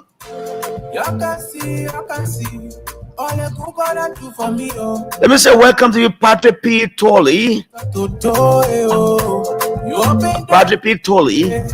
Falling from Yekepa, Nima County, we lost a great man. God will give us another godfather. I feel your pains, you guys. I feel the pains of the Nimayans. Let me say welcome to my friend and brother, Mr. Prince A. Malova. You are there in Yekepa City. In an engineer with the UNDP, is that at him so? Prince A. Malova. Samuel Gokai Hollywood, watching or listening at work. Koli Kovile Concason, watching from the Soakland area is Koli Kovile Concason. Cover Techno, good afternoon, Mr. Grayfield. My name is Cover Tukba. I'm following you from Johnsonville Sports Center. I agree with Dallas Dillon. Let the law be the law. This government item bad to the late Prince White Johnson of Nima County. Janelle Moreau. Who are you insulting here? Janelle Moreau, who are you insulting now? Yeah, that's one of the commenters there.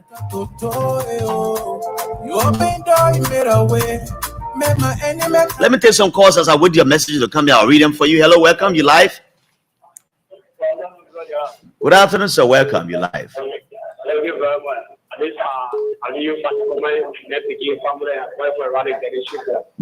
Let's hear you, Patukume.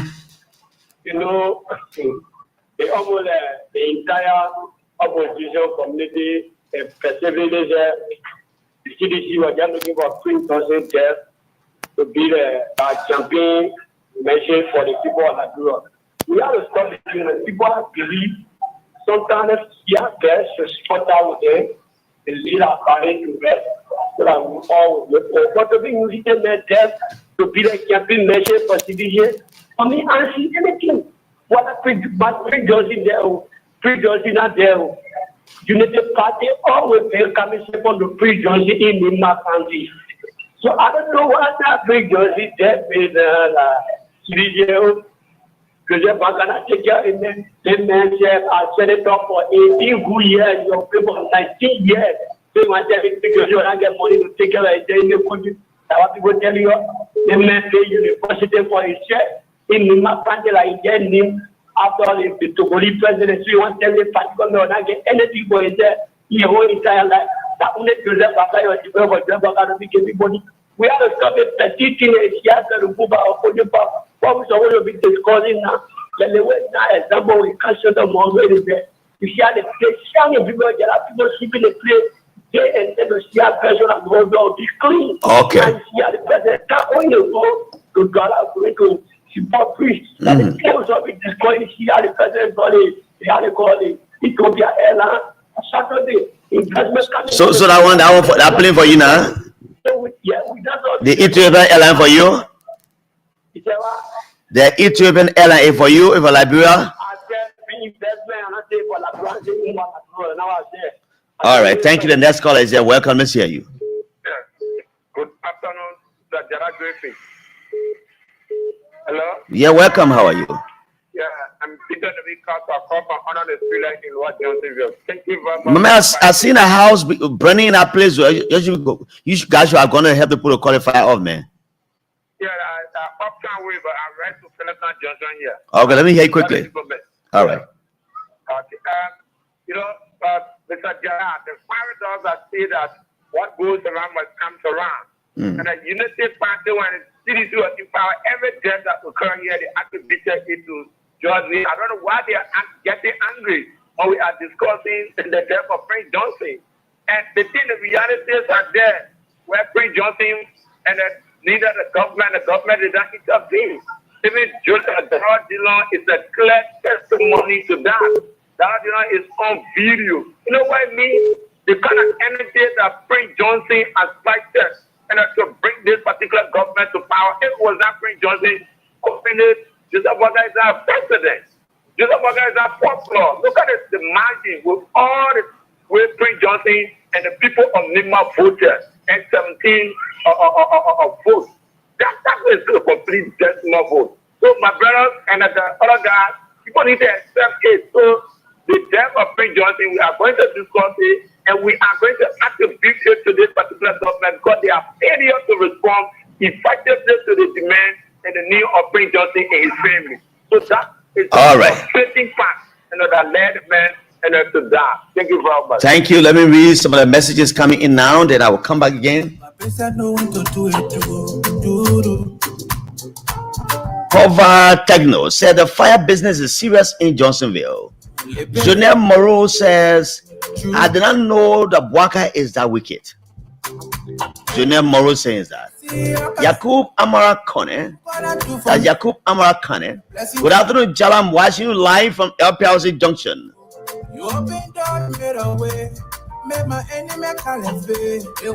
Marie Johnson said, happy to be you're making palava.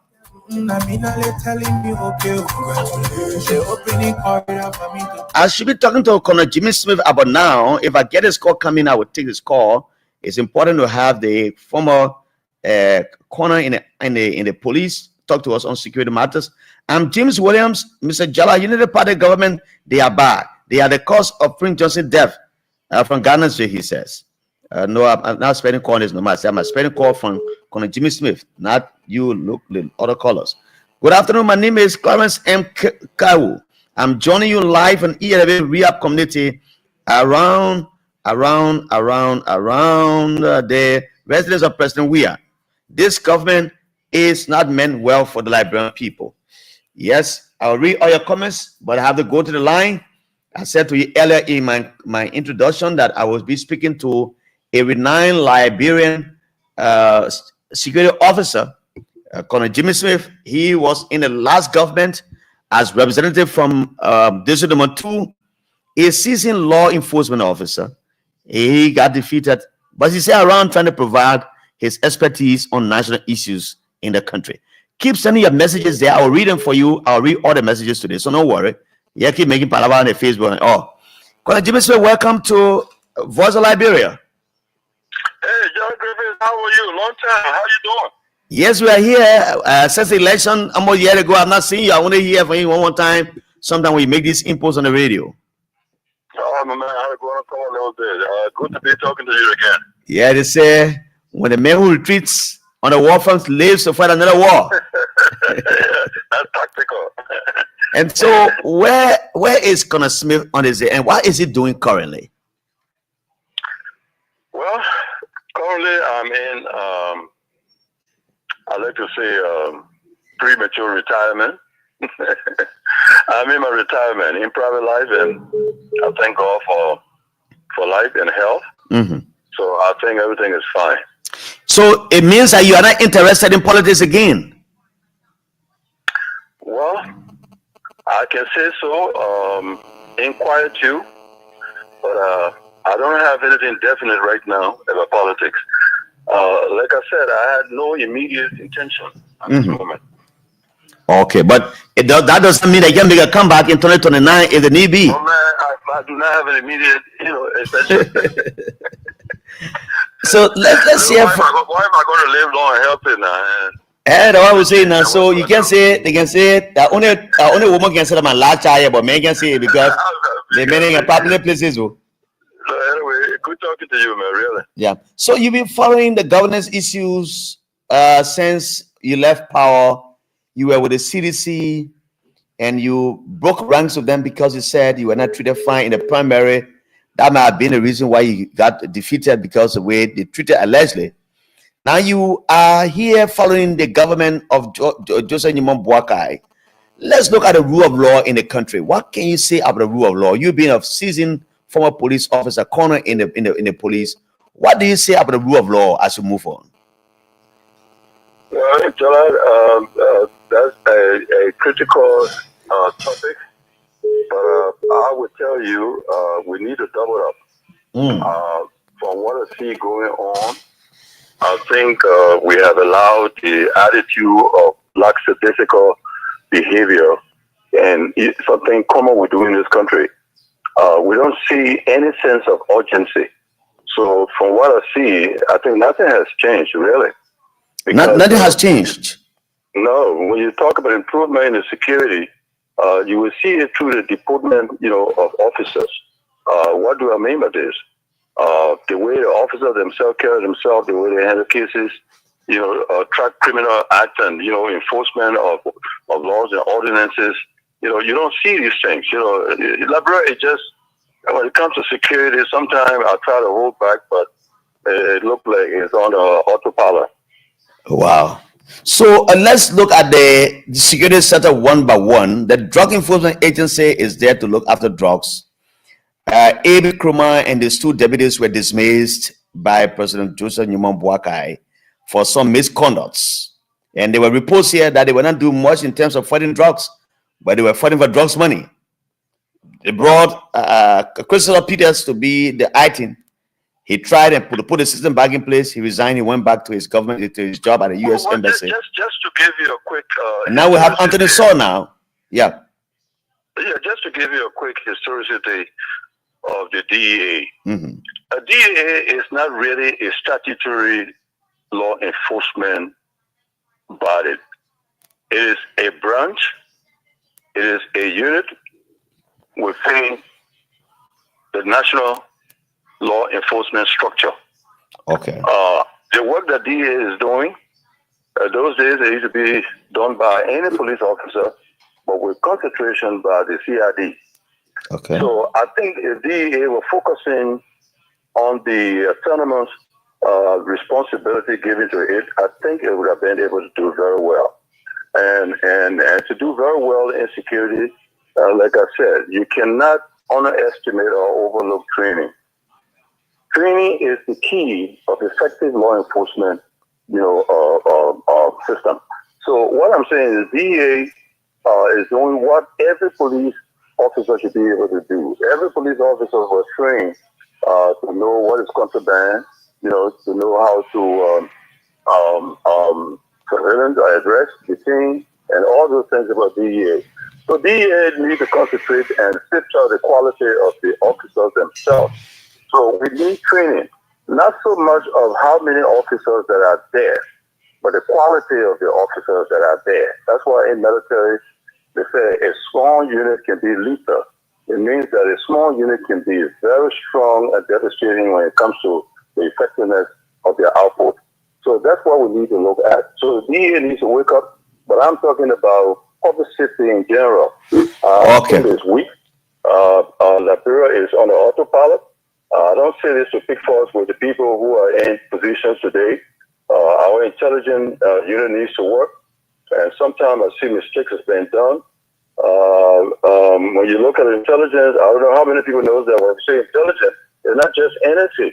We have three different types of intelligence units within the structure of our criminal justice system in this country. What are the three? NSA, you have the NSC, then you have, even the police have intelligence units, then you have the G2 from the military side. So those three areas can coordinate and give us effective enforcement, structure in this country. Let me give you an example quickly. Mm-hmm. There was a time in this government from the beginning, there was act of mutiny, committed by wives of the armed forces. Yeah. So I was thinking, I said, but how did they meet? How many times did they meet? When did they plan this getting together to come and obstruct, public safety? And it was very successful. So I was thinking, I said, but wait a minute. These are wives of military people who knows what those actions, could do to them. Mm-hmm. Because that was mutiny. So I was thinking, I said, but G2 is there. G2 is supposed to know this was going on and be able to prevent it from happening. But they were women of the active soldier people. So maybe it was playing in line with their husbands. Well, you can surmise that, because of what happened. But I would think the husbands themselves should have known the consequences. And you may overlook those kind of things, but it tells you the structure of the security system we have in our country. So I think it was a miserable failure. And something I want to talk about quickly again, because I was once a victim of, what should I say, a revolution and things like that in the country. And I went to other countries, I safe haven. Just the other day, I heard about a case I really dislike, and it's stinging me.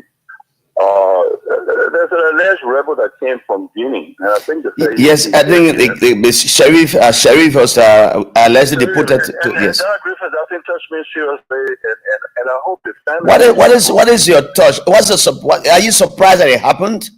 I'm surprised that it happened because Liberia is a signatory to the Human Rights Convention, under which anyone can run to another country for safety. Yeah. It can happen. Let me give you a quick example. You remember Costa situation here when Costa ran to Sierra Leone? Yes.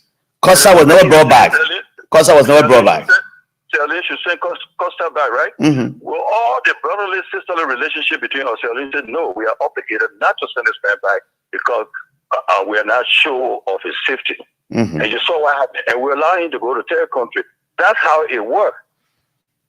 That's how it worked. That's why during the 1980s, during the revolution in this country, the early 80s and 90s, there were people in the military, in the army here that were enemies of the government, and they fled the country to went to Africa Coast. They were there. They were protected. So I don't know what kind of system we have in this country, and you think that at this time, the function of government should kind of be, sophisticated in a way now to know the kind of maturity, the training that people are bringing to it. But Liberia is still the same. I don't know what's our problem. Now, but Colonel Smith, let's go back a bit. Because many a time I have gone to read and say, look here, just few of us left in this country. We need to put the emphasis on quality of recruitment and training. There's no magic wand you can use to have an effective security structure in a country. The process, the recruitment process, the training process will have to be very utmost to its ability to have an effective, trained professional police officers coming in the streets of Monrovia and our country. So these things are not happening. These are not happening. I don't know what is going on in this country. Security is very relaxed.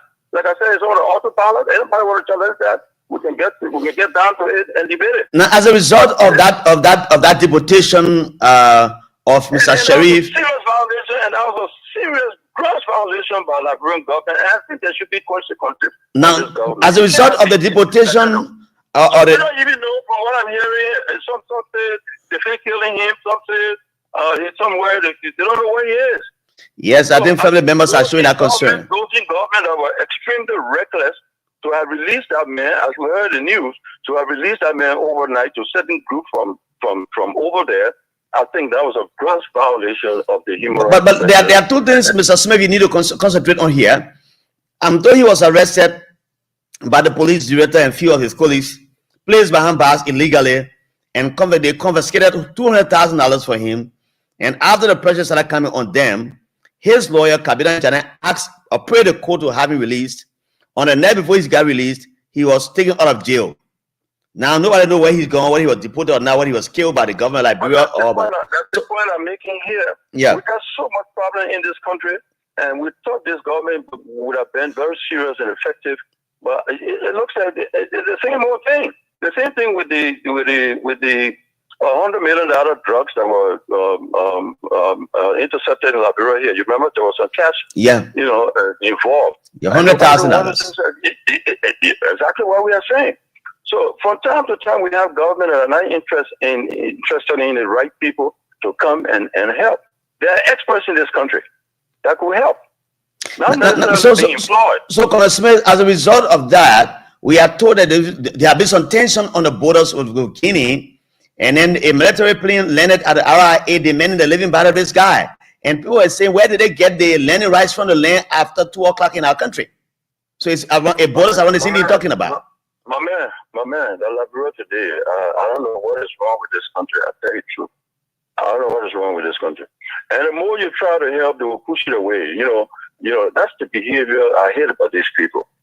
They will never go around recruiting people that have the expertise, the maturity, the training, the professionalism. They're not interested in that. They're not interested in that. They just want to fill the positions with their relatives and think, I was not here today. I still have time to work with the security. Not to be a security officer to be employed. But at least I can be a consultant. I can, at the academy to train our people. I can do that. But and so if you were called upon now by any of these agencies of security apparatuses, you will be available. Once it comes to security, I'm a citizen of this country. It's my obligation, my inherent obligation to aid my country anytime if I'm called to contribute. But one thing I will make clear here, Jimmy Smith is not looking for a job. I can be a part-time trainer. I can be a security consultant. Those areas are there right now. I was just promoted internationally the other time by the Network of African Parliamentarian Defense, Security, and Intelligence. I was the vice president for the Anglophone countries, and because I lost my re-election here, I could not continue there in my capacity there as chairman, as president, vice president for Anglophone countries. But you know what the people did? No. They look at my record with the network, my contributions, and they said to me, we will elevate you to an honorary, member so that you can remain with the network and be able to be a panelist or be able to impact your experience, into the intention of this organization. And that happened. I'm very proud of that. And you are still serving. When you come home, it's a different thing. And write down what I'm telling you. It's called the Network of African Parliamentarian on Defense, Security, and Intelligence. Type it, you'll see. Colonel Smith, are you there? Oh, I hope he has not encountered a problem with his line. Colonel Smith, are you there? Hello, Colonel Smith? Colonel Jimmy Smith is a seasoned law enforcement officer with the Liberia National Police, formerly a one-time District 2 representative in the legislature. We lost him, but he will call back. Lawrence Kwete, welcome. He said, the revelation of Senator Dillon's thanks speaks volume. Madison Tour, good afternoon, Jala. I'm Madison Tour, joining you from Ghana'sville, Chocolate City, watching live. Colonel Jimmy Smith is back. Let me take him again. I think we lost contact with him. Let's take him from here. Colonel Smith, thank you for joining us back. We lost you earlier. Yeah, sorry, my money finished my other line. You know, I'm on the floor now. Yeah, but we are talking the WhatsApp line. It's okay. Yes, you're going to WhatsApp here. Okay, so where were we? So you are talking about your the new role you play in the international community. Thank you. So I was retained. In fact, there was election there because you have to be elected. Okay. And I think our Liberia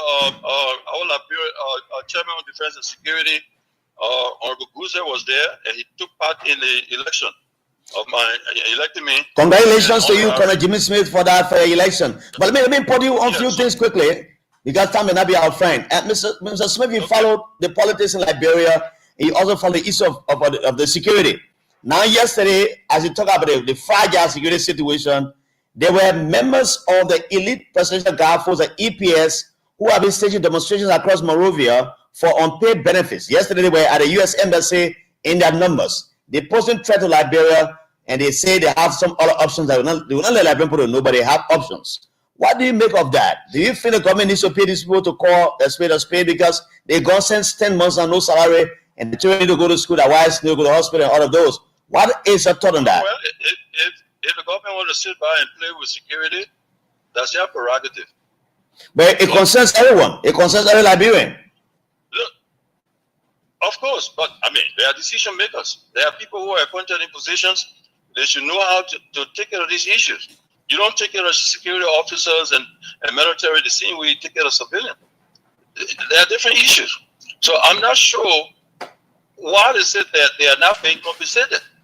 Because you have to be careful here. Because politics is played around the whole thing. The top time, they call it those that live, know what I mean, the PRO Topman time. Mm-hmm. And then when Doki had his Rev Barrett, and then when George Weah came, he had his own too, and people saying, we discovered this payroll over here, the extra amount of name on it, this and that. Those things are for reasons. You have a country to run, you have citizens, you need to coordinate this thing properly. So what are you going to do? To drop those citizens who are Liberian citizens that have been given opportunity to earn their living? So are they responsible for the administration of the government to have processed them into a position? I think what the government needs to do is to consolidate those people and put them in a regimental kind of training system so that they can be utilized. I think that's what we need to do. But the people are making decisions, they are reckless. Now, many people believe that it borders around politics because the 200 or 300 persons who have been dismissed from the EPS, they've been replaced by new people who are untrained now at the police academy. When politics and security meet, It's a dangerous recipe. So you have to be careful on how you take care of that. Those officers who are demonstrating, from what I heard, they said they went through some sort of training. Therefore, they thought they were, because they said, so even if they were not trained, and they were employed in a profession that required training, then let them be trained. Those that can be trained. I mean, we got to be careful with security here. Now, so you don't said yesterday. already have security structure properly, then you want group demonstrating all over the place. What are you going to do? How are you going to contain these people? Now, do you think it would be so expedient?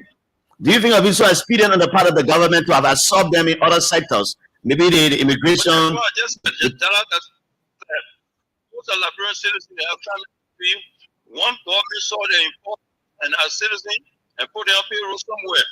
Now, what are you going to do? Just drop it and throw it? You can't do that. You can't do that. So you got to find a way to consolidate them and coordinate them, and put them into training. That's all you can do. Nothing else you can do. They risk it. Now, let me drive you through, because my next guest is here. I think we can run it up to 10 minutes past 4 o'clock. My next guest is here. But Colonel Jimmy Smith, let me carry back to your old office, the Liberia National Police. What is your thinking about how the police is conducting the affairs of the country? Well, I was summarize that too. I want to talk about our neighbor hero that just passed. Yeah, we'll talk about that briefly. Johnson. Yeah. Okay, we'll talk about that. But Griffiths, when I was in the police force, late 70s and 80s, you could find any people who were not properly trained. In fact, those days you spent about 6 to 8 months on the exam. When you come out, you know your responsibility. You know what publicity.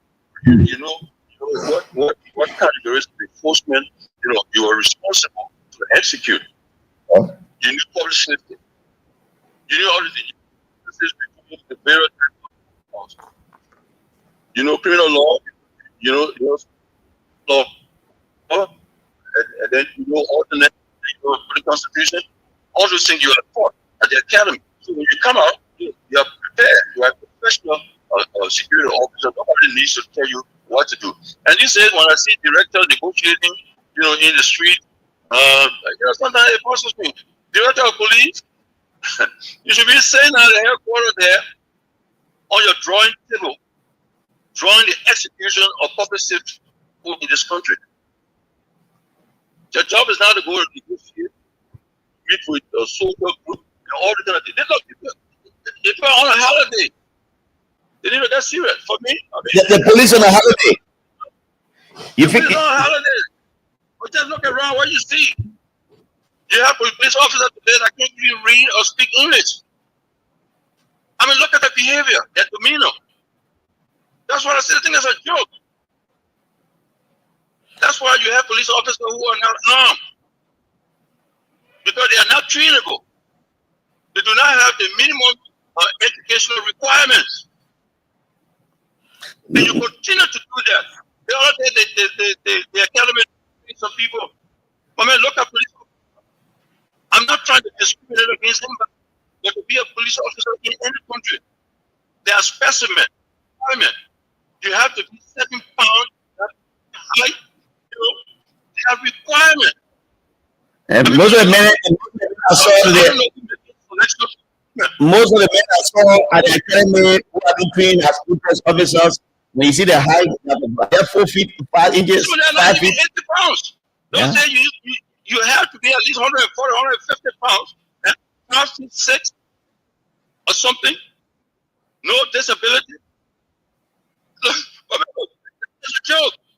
No, but you want to just train.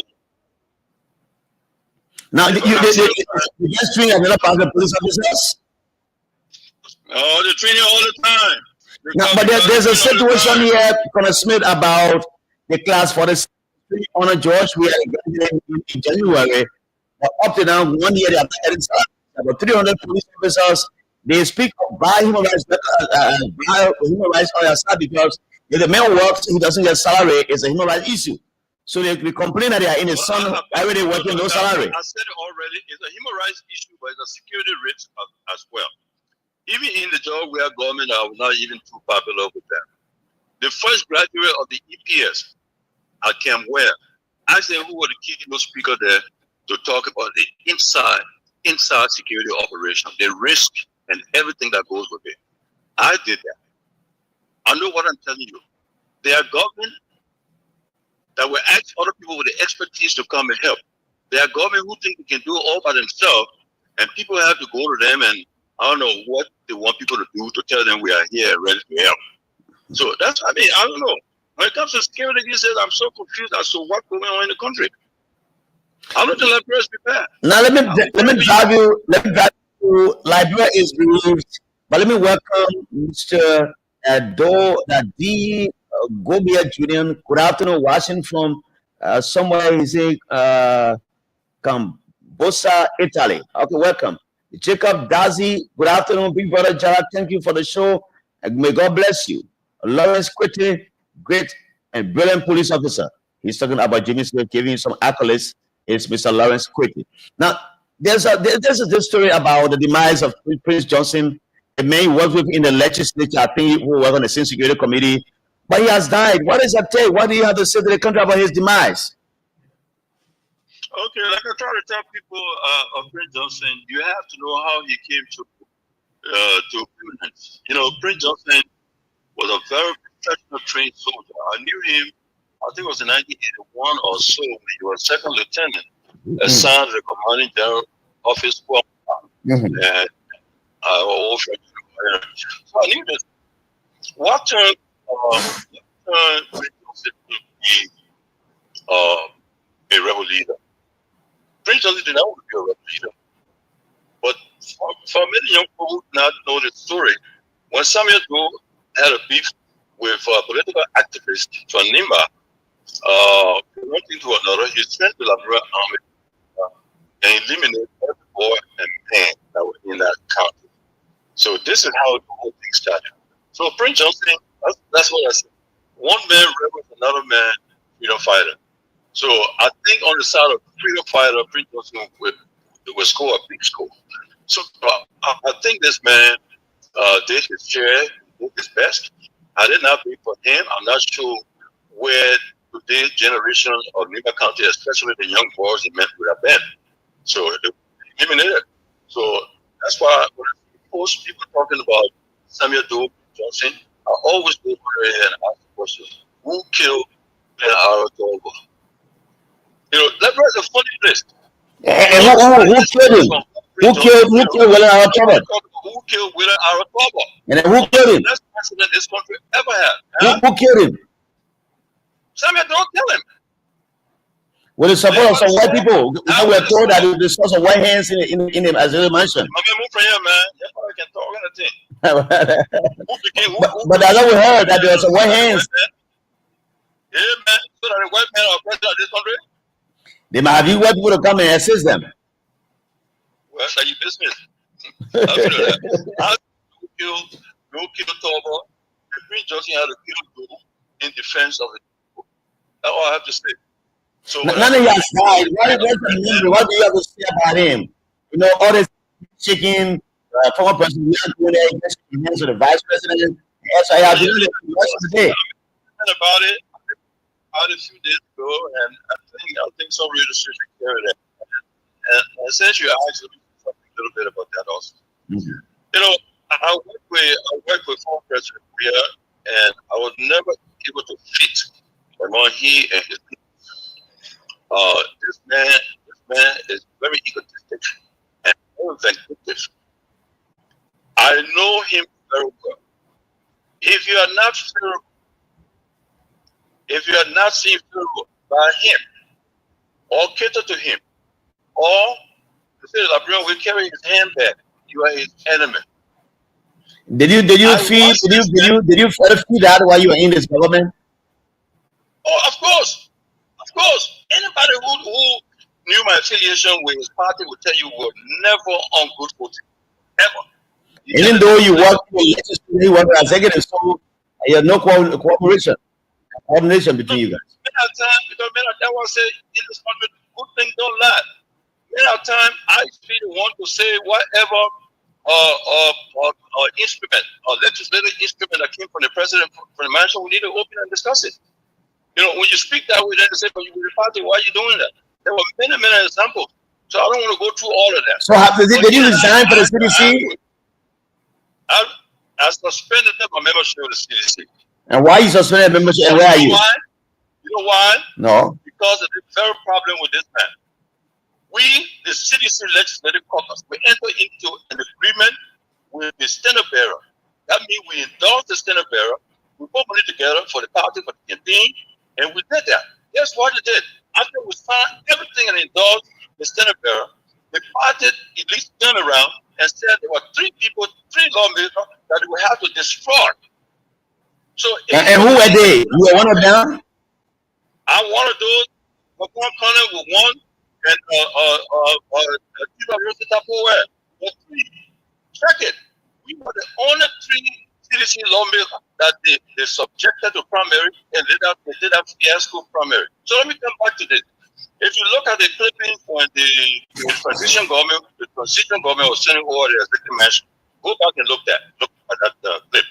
You will see when the former president shook President Boakar's hand, right next to him was the vice president extending his hand to shake his hand. He looked in the man's face and walked away. I felt very embarrassed and very sad. I thought that was undemocratic and it was unpresidential. He did that. Only to find out again, he did the same thing again when he went to the Liberia Justice House to go and sympathize. You can see that everything I'm saying is audible. You can see the video there. The vice president walked to him. We had extended to shake his hand. He looked at him and refused. You could even see Koga there as well. I don't even want to talk about Koga. If you can treat the vice president like that, then what do you think about Koga? I mean, this vice president cannot go around misbehaving and believing that he's something like demagogue for Liberia. Listen to what he said. I'm the former president. The vice president ran to me and hugged me. What kind of English is that? I don't blame him. The vice president now is going to him. So, we are vindictive, is egotistic, and for this we had to come back and be president again. This country, I think Liberian people are our problem. Look at it. I'll tell you the truth. We need quality presidents in this country. All right. Got it now, you're doing your best, but I don't know how far you're going. So you got to double up. But to sit down here in Liberia, how law and order broke down here, to say that people going around want to see George, we are president again. All right. You should be. That's serious. All right, Connor Smith. So, Connor Smith, I have to bring you one day in the studio because we ran into the next guest time. Thank you. But his behavior with the vice president, I think, was very, very, very, very unprofessional and disappointing. And he needs to apologize to the vice president for continuous behavior like that. Thank you, Connor Smith. I will make it my problem. You apologize to him. Thank you, Connor Jimmy Smith. Connor Jimmy Smith is a former member of the legislature. He served as lawmaker in District Number 2. He got defeated in the last election. And the man who he won in the last election, Mr. Connor, came back and then defeated him. So he has been on the line talking about a lot of issues. Let's transition now. Welcome, Mr. Jackie Smith, a one-time politician. A politician is also a politician. The last time I interviewed him, I was on my way to Nairobi, Kenya for studies. In 2008, he referred to Ellen Johnson Sirleaf as a queen. They were home in a queen in abroad.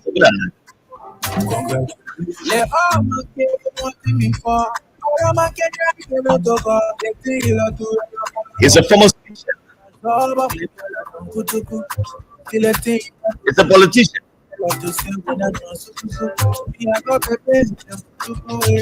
You introduce himself here this afternoon, talk about his political background, his affiliation, where is he now? An angel abroad and the devil at home. That's how Jackie Smith introduced himself. That's how he described Ellen Johnson Sirleaf in 2008. When I was a newscaster at Radio Valley, I did an interview and there was a lot of latches of him. Welcome to you, Mr. Carvin. Joseph calling from Broadville City, a G4 community this afternoon.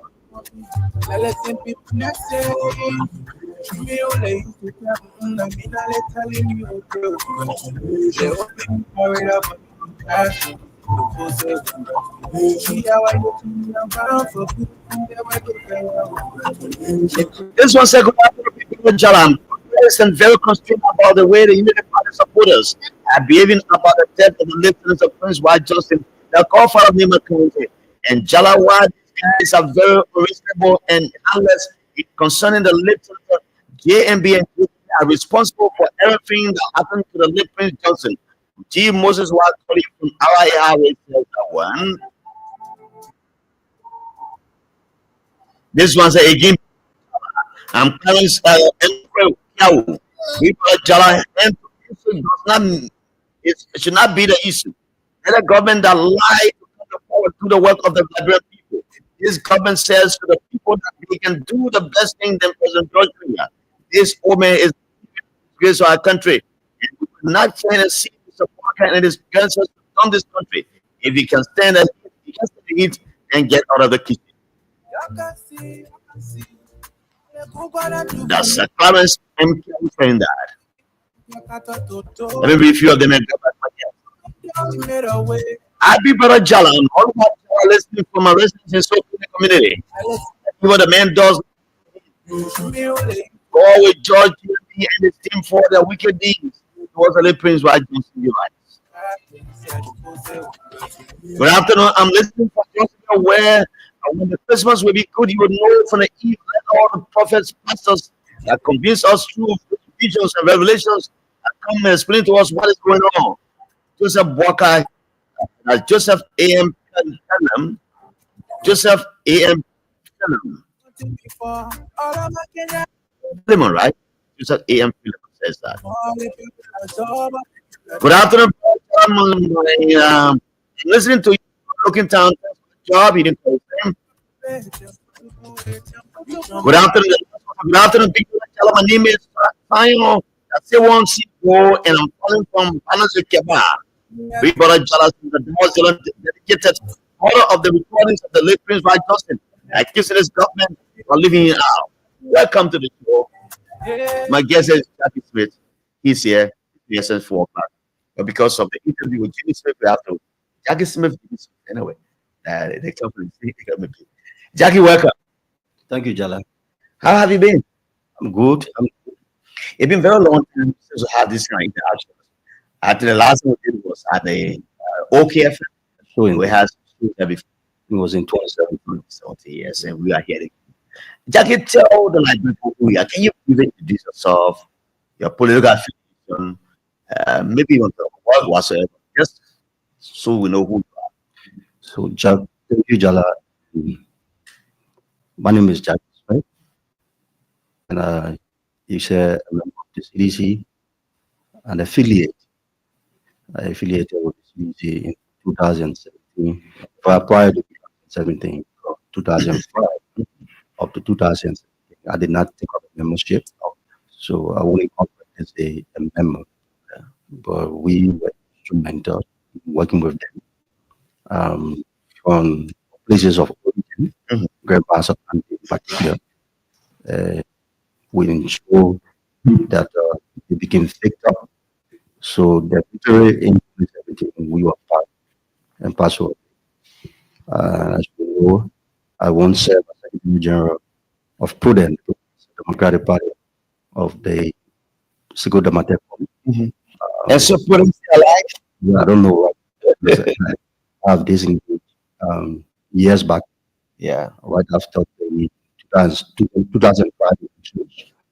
The way things were kind of proceeding, we have engaged. So from there on, our affiliation, the CDC in the run of elections of 2005 and up to 2017.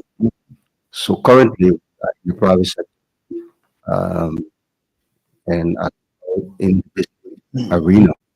So I today come here, men, but so we are all politicians. Absolutely. Sometimes you just get out of your private life and discuss the issues that concern our country. There's so much of and so forth. So thank you, Jala, for bringing me to the fold. I know I saw you 2 days ago. Yeah, it was coincident on your birthday. Definitely, Jala. Thank you. Yeah. Thank you for the Thanks time. for accepting our invitation to come. But where is Civil Dramatic now? Do you have any idea from a leader who turned his group into a political party? So we were instrumental in helping to divert his mind, the issue that War. they, war and what have you. So we thought it was to get him counter politics and what have you. And after those things, the elections, decisions that he made, taking the party really to other political parties or acquisition and what have you, we felt that was not good enough. And so for a very long time, already, I really don't know where he is now. Okay. I'm told he's somewhere in Ethiopia. Yeah, one of his family members said to me that he saw a stroke. Something like that. Yeah. But we have been, in touch for a very long time. And the party is there. Put them Of sense course, that's what happened.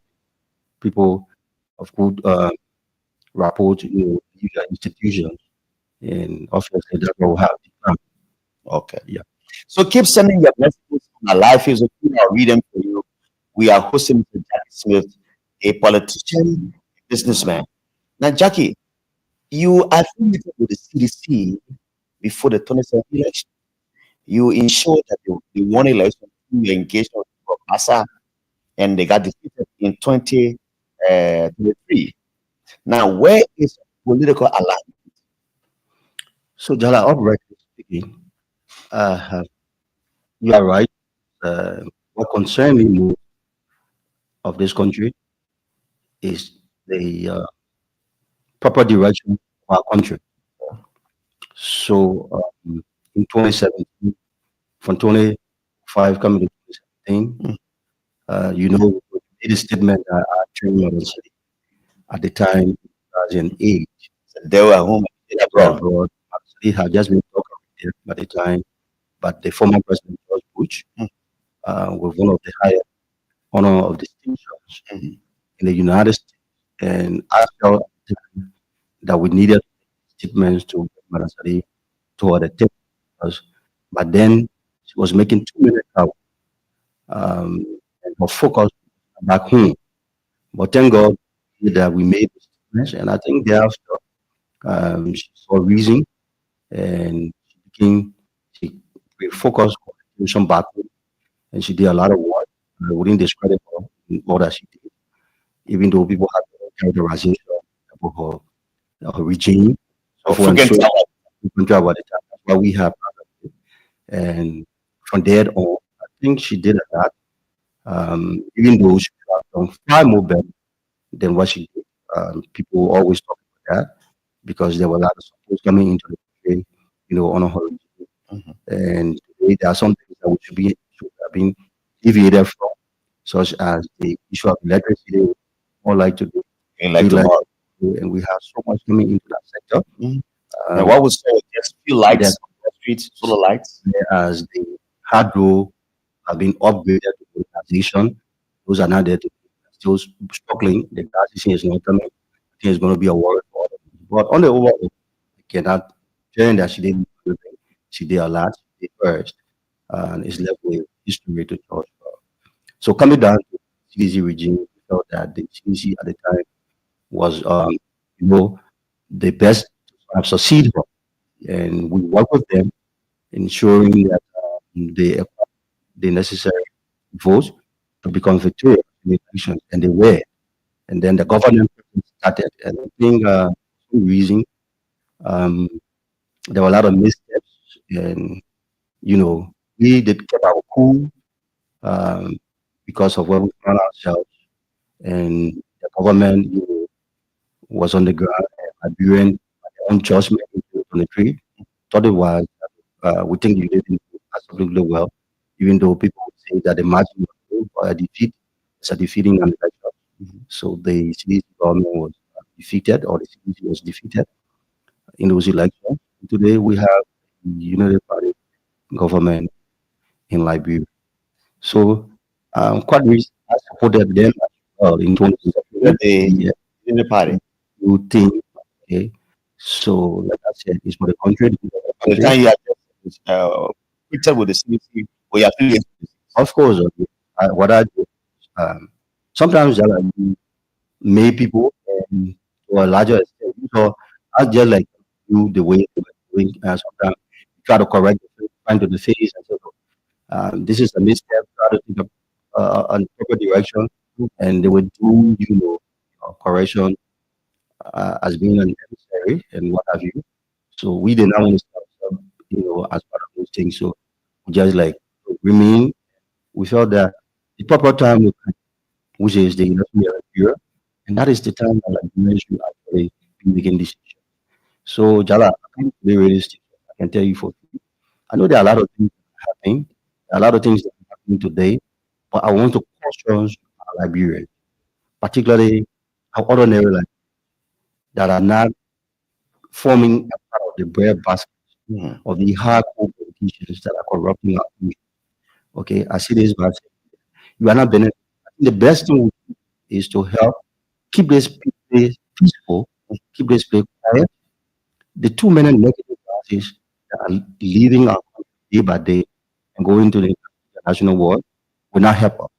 I said this in when I had a show with you in 2017 prior to your departure from OKFM and the likes of a lot of politicians were the Heracles and the UAs were only seeing with the issue of the missing money, the 25,000, 15 billion, and so on. And I said that all of the negative voices or negative things that we are sending, we are promulgating outside there to the international community will not help like this.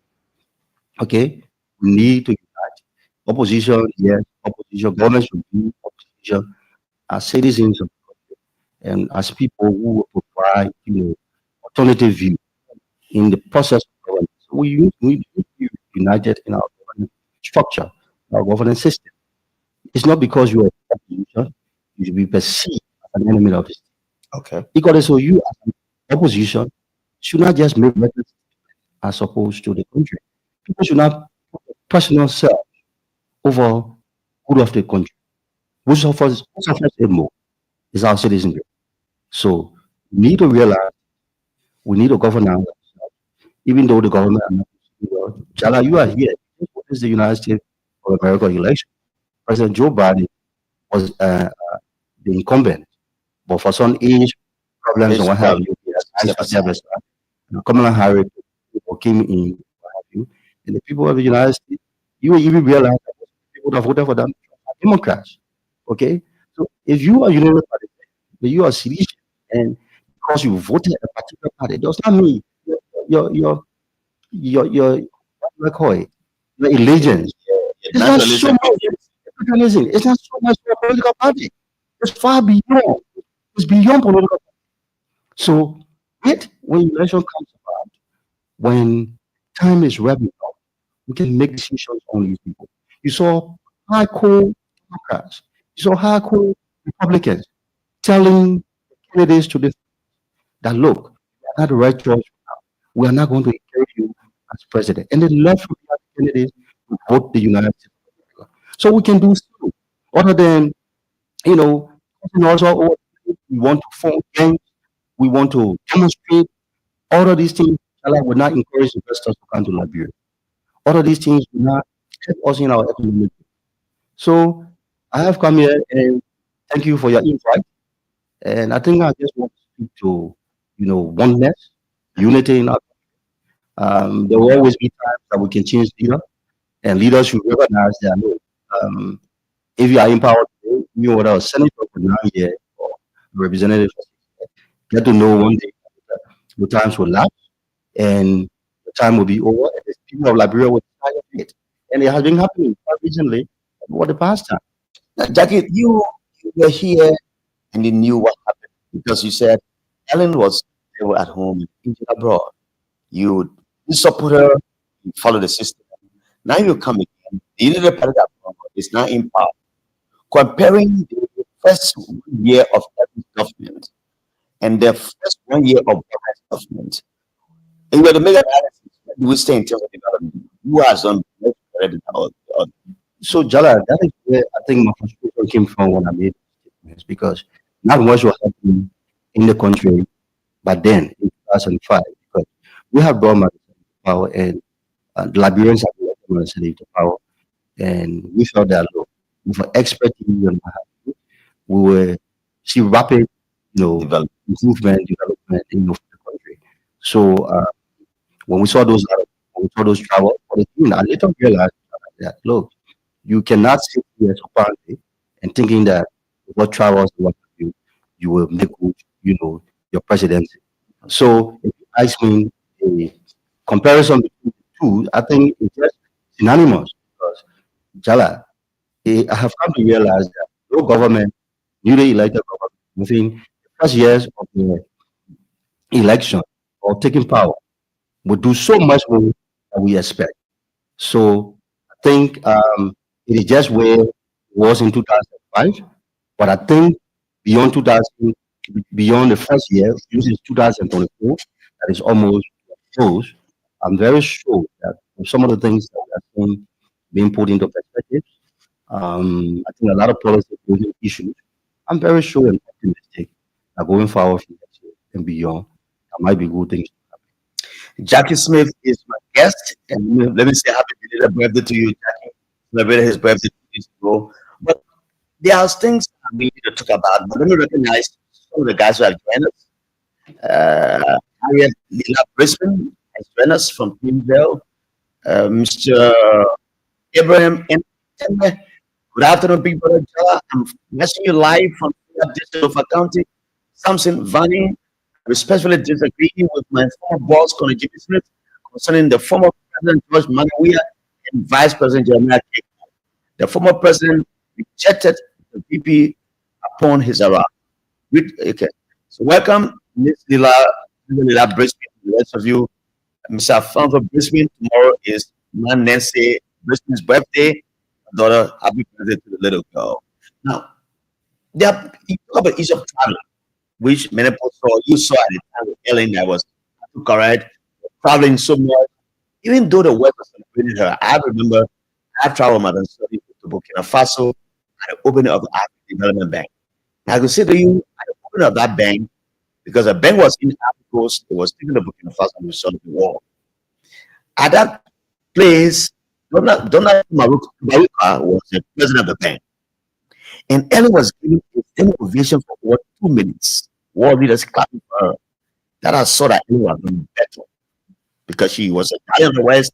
She got a lot of support from government around the world. The AFP, the World Bank, and every other institutions helped like at the time. But given the time at the time we had, there was not much crisis in the world.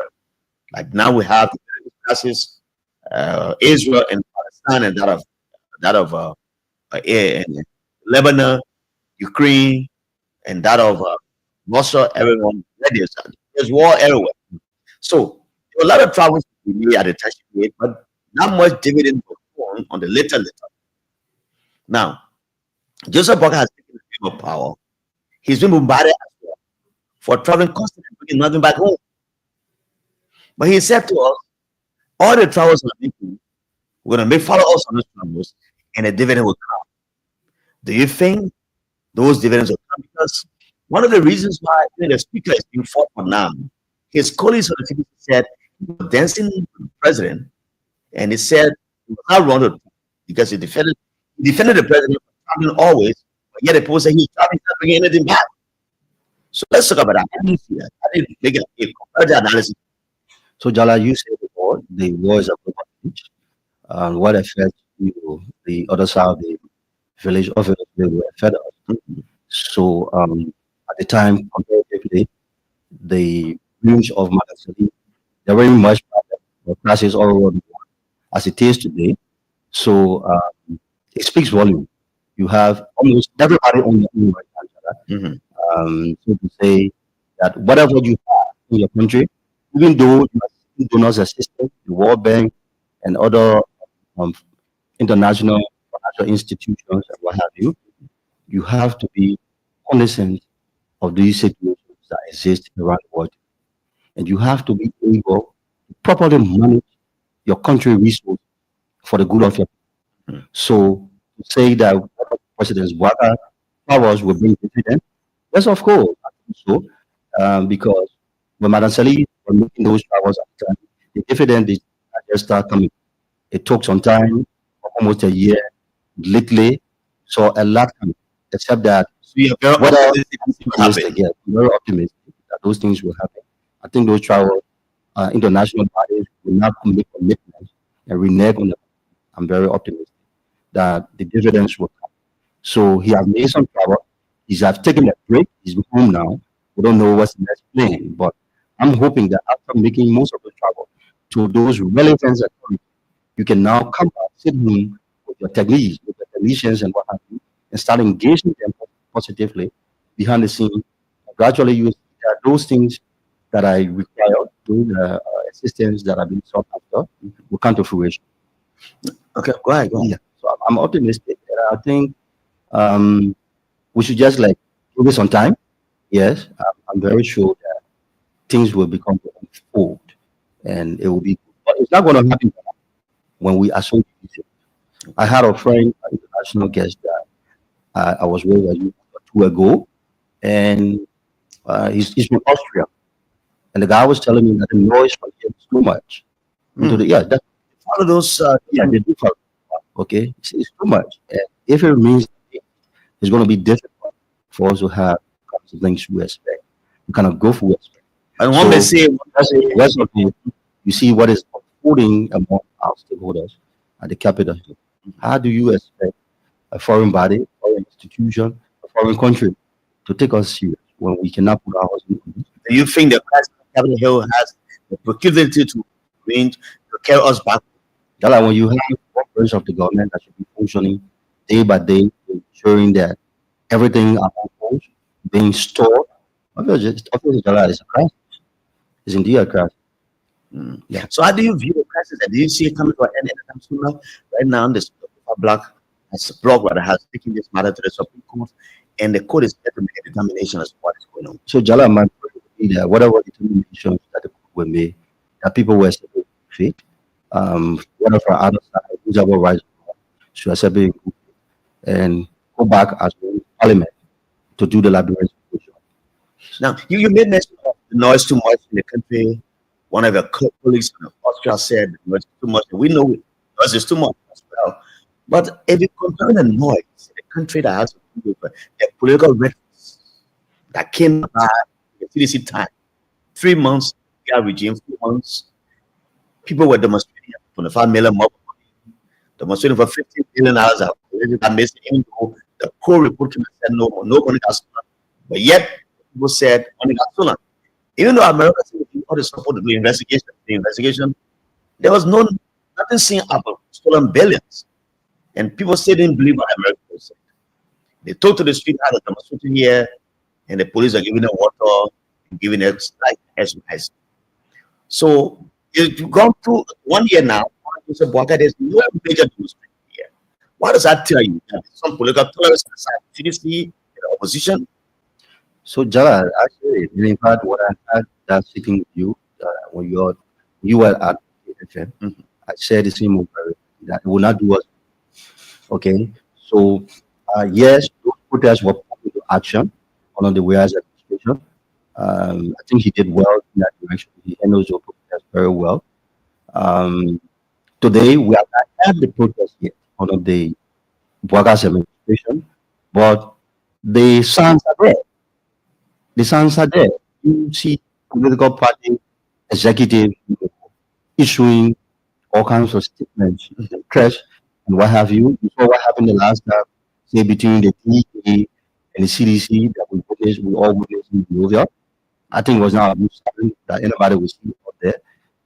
You see the issue that you and Jimmy Smith spoke about quite recently about the former EPS, guys. I think these are things that the government in herself should take seize of right now, Jana, and do whatever they can, to bring this matter to a bed, so that the noise can cease. It's not good for our country. Sometimes ago, this thing guy came up, I think a probably a month and a half or so, and the Seacourt area where the Ministry of Justice is, it was not a good start. Even the former The same former EPS died. And it was just tracking there because yesterday there was another protest around the embassy of the US government. Yes. And that has brought some kind of concern. Yeah. So I was just coming to the rule of law in a civil disobedience way for people who are military people because of what they do. They've not been paid for 10 months. You delay government laid them off. As to speak, the government is recruiting new set of EPS officers in the police academy. Why you labor over 300 people, 200 persons, and they are not yet being paid? What does that put to our? What threat does that put to our democracy? Because the rule of law is respected. The international community will see us as serious people. But if they are fundamentally disrespected by the government, it means that some of the human rights come to play. So Jala, you are right.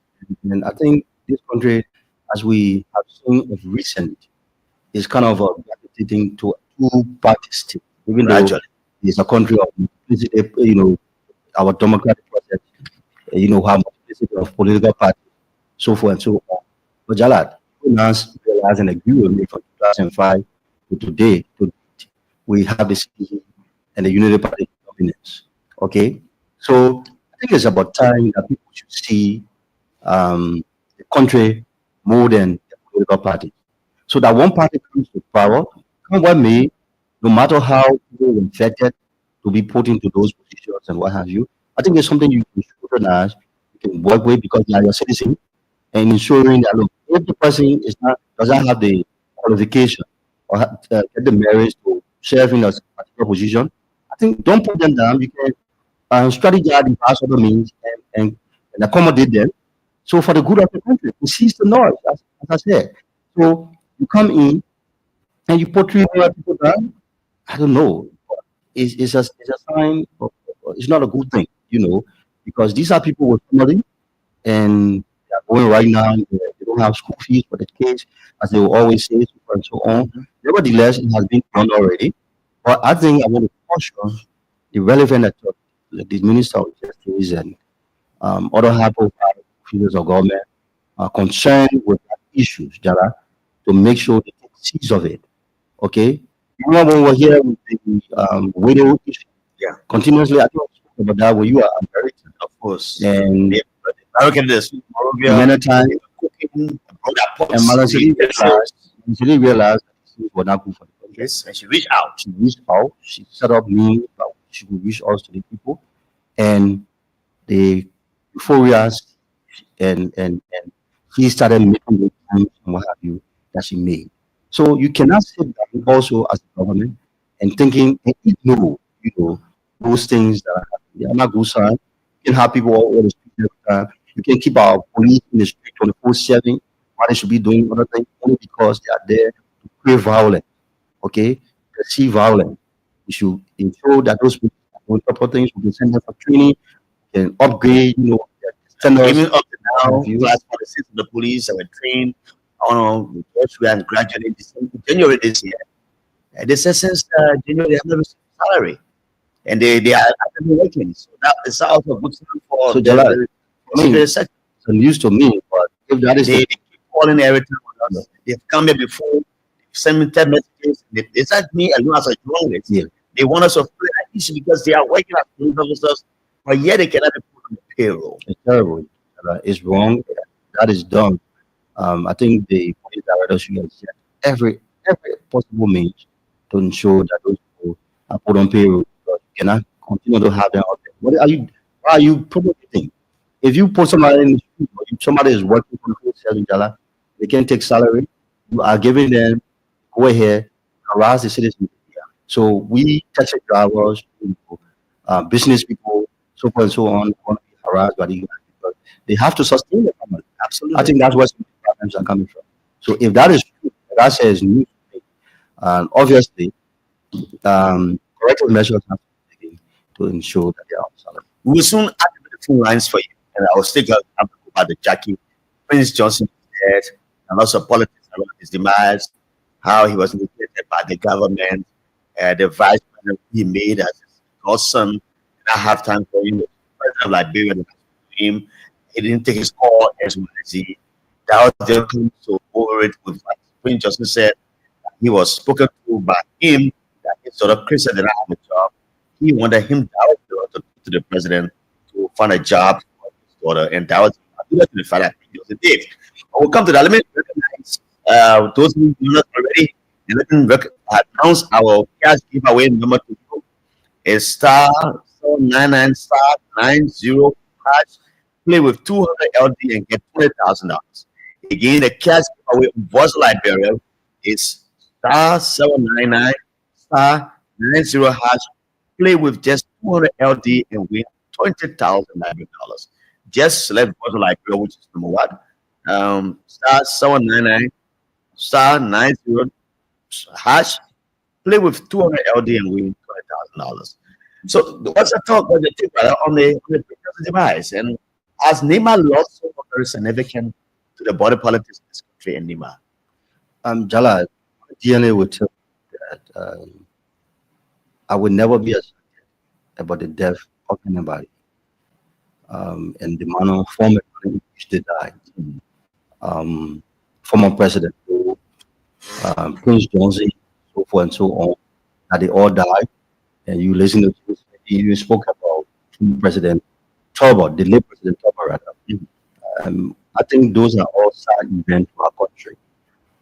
We shouldn't be rejoicing for the death of anybody. And he gave us a history of how Prince Johnson came to the Bali politics or to permanence. And I think a lot of your callers were listening because right after Jimmy Smith, then you got us home. So I'm sure that a lot of them listened to what he said, how the whole thing came about. But now that he's dead, and even in his quest as freedom fighter for his people, he also did a lot of wrong things. And those are not things that we should heal. Nevertheless, the war ended, and the guy said, well, I have ended the war. I repent. I want to be an evangelist. And came on to build church, so forth and so on. I saw him quite recently, I think 2 weeks before his demise. I saw him in social media with his big bow. Yeah. I think it's about time that we give people with their conscience. If God did forgive him, his own way, well, we him to judge the person.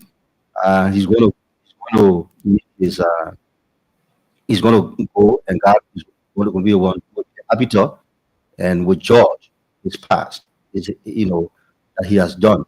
But for us now, the way I see things going, it's not a good thing. Also, quite recently, there was a huge deployment of security around the summer struggle for what? What the guys means is. I don't know what they were, but Liberian from the divide, Nima Kante, Njide, so forth and so on, I think has died. A lot of Liberians who have seen love to see Johnson live on up to the war ground, so that he was faced injustice. And that's definitely because Yeah. I believe in retributive justice. Definitely. And people who committed political sins must answer to that question. Yes. Unfortunately, I didn't see that. So I can't even pray for his, Unfortunately, I think he died.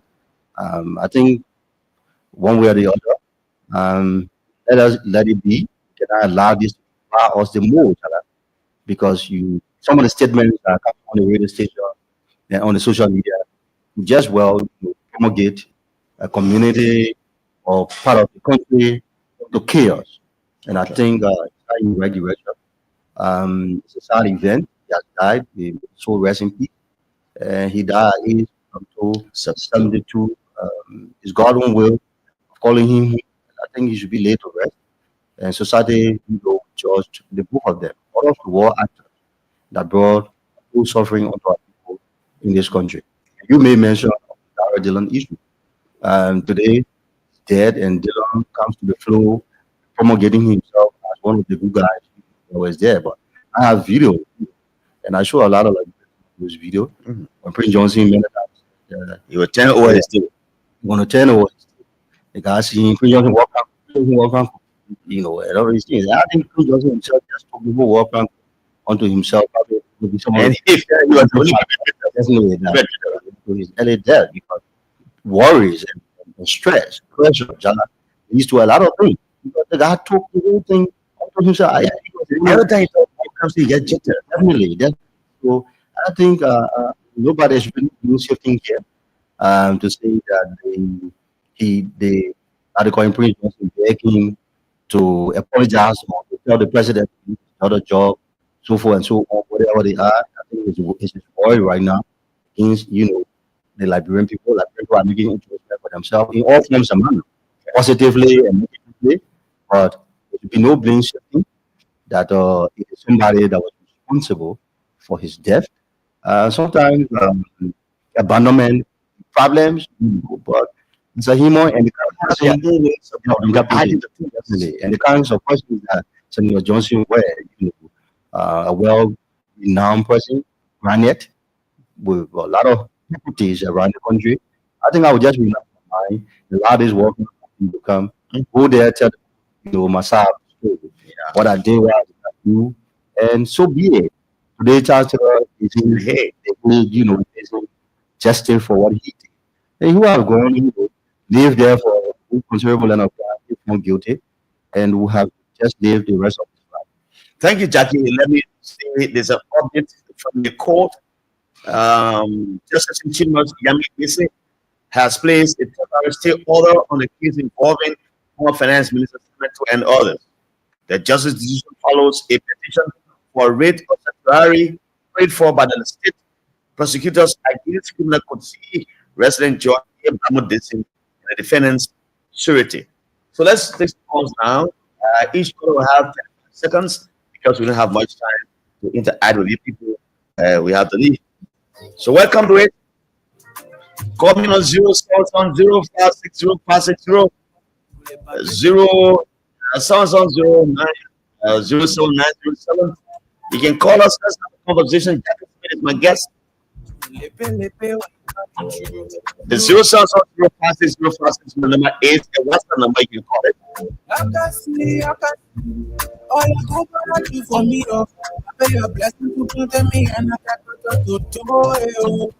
It's a dedication to you, highly enough. Let me take the first caller. Hello, welcome. Hello, Jala. Hello, welcome. Ooh. This George, how are you? Yeah, thank you. Okay. I just listened to your video, yes, and said something about reconciliation. Okay. Yeah, in the and that's my mind. I believe in God that we will that reconcile the country, and then let all of us stand for peace and love and justice. Okay. It's very important. All right. Honorable, I put my info on Central Radio. Hold on. So I want to tell you that. But just I think now, I don't know. Allegedly, I think I heard that Honorable one thing I was going to Sunny College was an accident. Wow. That people died. Wow. I know of that. Yeah, please. I will check. I will try to reach out to look. Thank you. Ato Warwadi, welcome. You Yeah, I want to. Let's say you quickly. Yeah, thank you. I think what the brother saying makes a lot of sense. But one thing that is clear about our country is that political political cycle understand the law of attraction, and the law of attraction is like like. So the more indicators how more negative things go on in the country, and the more negative things start to happen, the end the more cautious things that negative things happen because most people think negatively.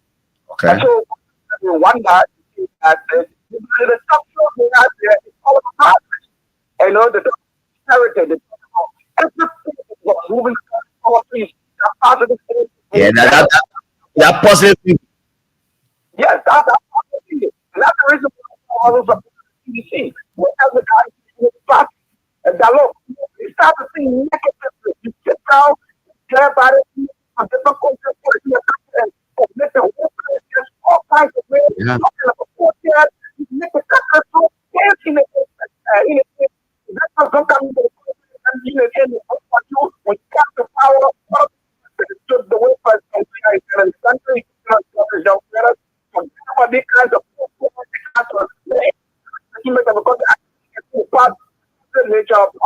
Thank you. Thank you. Only 0700907 is the number. 070056056 is a WhatsApp number for those who participate overseas. Let me know is coming here. Okay. Hello, do you want to participate in the show? Good afternoon, sir. Your name is what? Jackson Queen. Let's say.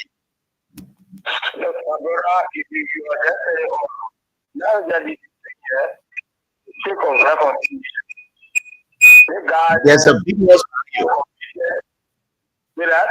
Yeah, you got money. Okay, but then go ahead. Yeah, I'm getting you. Okay.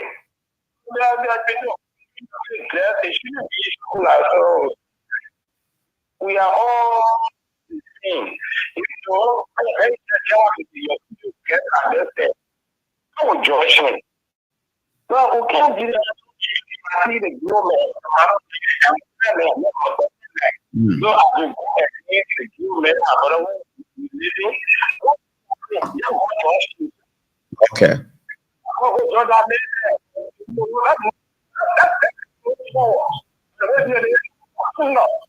All right, Conan. Conan, thanks a lot. Let me tell you next caller. Welcome in. I can hear you. Yeah, people are Jala. Yes, sir.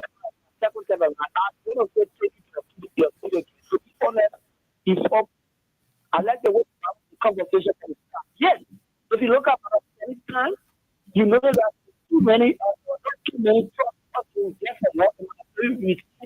no money is there. But now the situation is far better because you take out okay, you are strong from what or content security signal of control use anything for yourself and yet it's not we are control of into and we have George Manager. We hope. Let's go. We see that's going to continue those who are. Thank you, Mr. Hare. And let's take another call 079 079. It seems our is trying to go off. And we need to have the line resources there because of the power supply going through. But I will continue with that. I guess keep calling if they go. That's 079 07907 is the number to call, and the WhatsApp number is 070560560. That is for overseas callers. I'm trying to authenticate what Miss Georgia said, that there was an accident involving Prince Johnson vehicle while traveling to Sunday, that people died. I'm talking to some people behind the scene. If we get that information, we'll bring it here. I don't know who, which television station reporting that station, but it's important because after a demise, people are moving up to see if they can have information for his death. And then we're getting this information. If I get it from the guy who I just spoke, I will place this microphone so we can all have it, and I can talk to Franklin Dulupi live from the place. 0700907. That's the number to call me if you wish to talk on the show. We are here. Me and my guest, Jackie Smith, is one of the analysts, a businessman. He is here as my guest. And so we can talk lots of issues, but it's important to have your say on this day. Jackie Smith is still here. I'm still waiting for my studio producer to get a head up. Ask her. After that, I've been done. I'll take some more calls. I'm still trying to get this information for you. Let me see. Okay.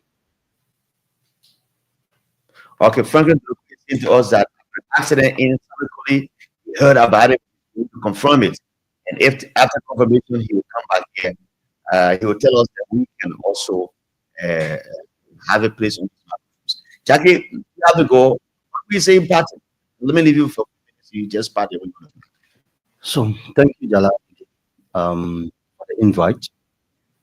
And I want to say, all of us, as Liberia, Liberia, the only country that we have, particularly those of us that will not have the opportunity to take our children out of Yeah, for the diaspora, let's keep this place safe. Let's keep this place quiet. I'm even parting comment, Jala. I want to send out this call, this month's call to the president of this country. Jala, when he was president, I was in politics at the time, doing Baba Mafi, and we all had a meeting. Yeah. When we found out that he was not reaching out to the opposition community, we had a meeting and both called that Madam said, you are the twin mother of this country. The opposition want to meet. Do you know what she did? She turned it around and put us to tell us, I want to have this meeting here. Okay. And she invited us. Mr. President. Sure, indeed. I think so. Because you see the layers of opposition that she brought to government, the layers of Louis Brown, who just together, and the layers of the former senator for South County. Yeah. I was at the CDC compound when the CDC used to go and protest, in Lawrence and that they were being cheated. One day I listened to him, what's his name? Tiaje, that for free. The Bacchus Mafia was there. Look, Bacchus, I'm telling you, it's better that you guys demonstrate. It's better for a few people to die now rather than this woman becoming president. I can say that. That's it. He said that, Jala. I'm seeing that public. Today, she brought him on to her government. As a superintendent. Yes. And you are going to take the other office out of this again. No, I know. He said, you have to press the laws to come to have the attention. Tipote and all these guys, place on board and what have you, to just keep the noise quiet. I knew that very well. It was always good to keep this place safe. I say Jackson, the legs of others. After Jackson was one of those out. Even the Akawas and I was very friendly at the time. We were all to the press and what have you. But even though he felt that he attempted getting home, he failed to take a job, So, look, don't see the opposition as an enemy. I'm encouraging the president. I'm also encouraging the former president. Grab arms, keep this place quiet. Invite the opposition and just end an election, those opposition participants, stand up there, call them to a meeting, we send up an olive branch and have a dialogue. But there's no major opposition appointed in this government. Come back? There's been no major opposition appointed to this government. Appointed. Okay, so we have to look at that. Louis Brown was just appointed. Louis Brown as an opposition because he has been with the party before. He gives support to Congress. I think even this, because I know that the current Minister of State for President did not support President Maga. Okay, he supported Cummings and said that preferably we prefer President Salam Cummings, as president rather than President Waga. So today to have maybe it's based on camaraderie. We were all friends before. Of course, so they were together. So we brought in probably because of that's what you said. But all in all, it's new. And I think the president needs to do it. It's not about giving them job. It's about coming to discuss the country, listening to the idea, listening to the view, what they have to bring to the table. Because it's in Liberia. We cannot continue to be a local head and thinking that we can achieve all the things that we can achieve.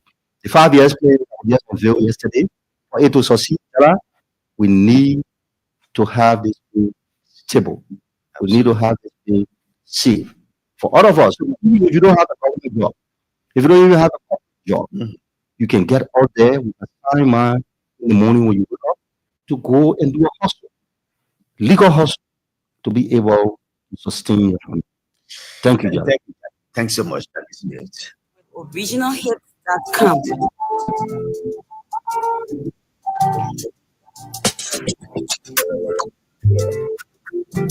Hello, your favorite song.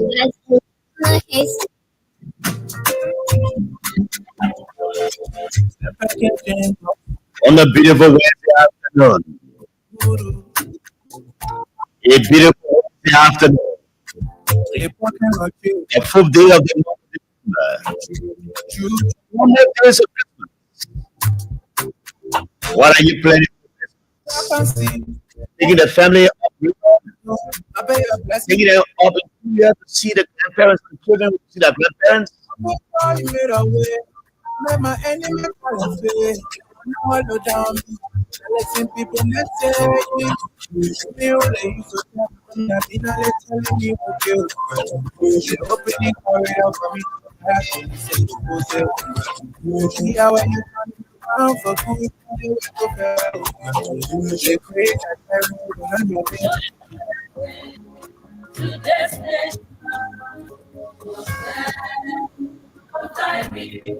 And that's how go on this beautiful afternoon, or this bit of an evening where you listen from. Maybe it is in the morning inside, it's in the afternoon somewhere else, it's in the evening somewhere else.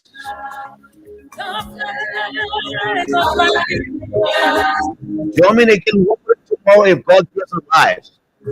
We shall be here again. My producer, William Dante Weir, has been on top of his game. This is a National Heavenly Day. Remember Jala chapter 1 verse 1. Let's talk and talk and never shall we fight.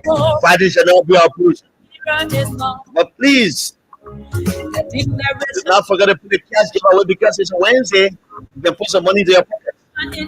Star 799 star 90 hash with 200 LD and win $20,000. My name is Jala Emmanuel Greyfield. Let us say Young Barak.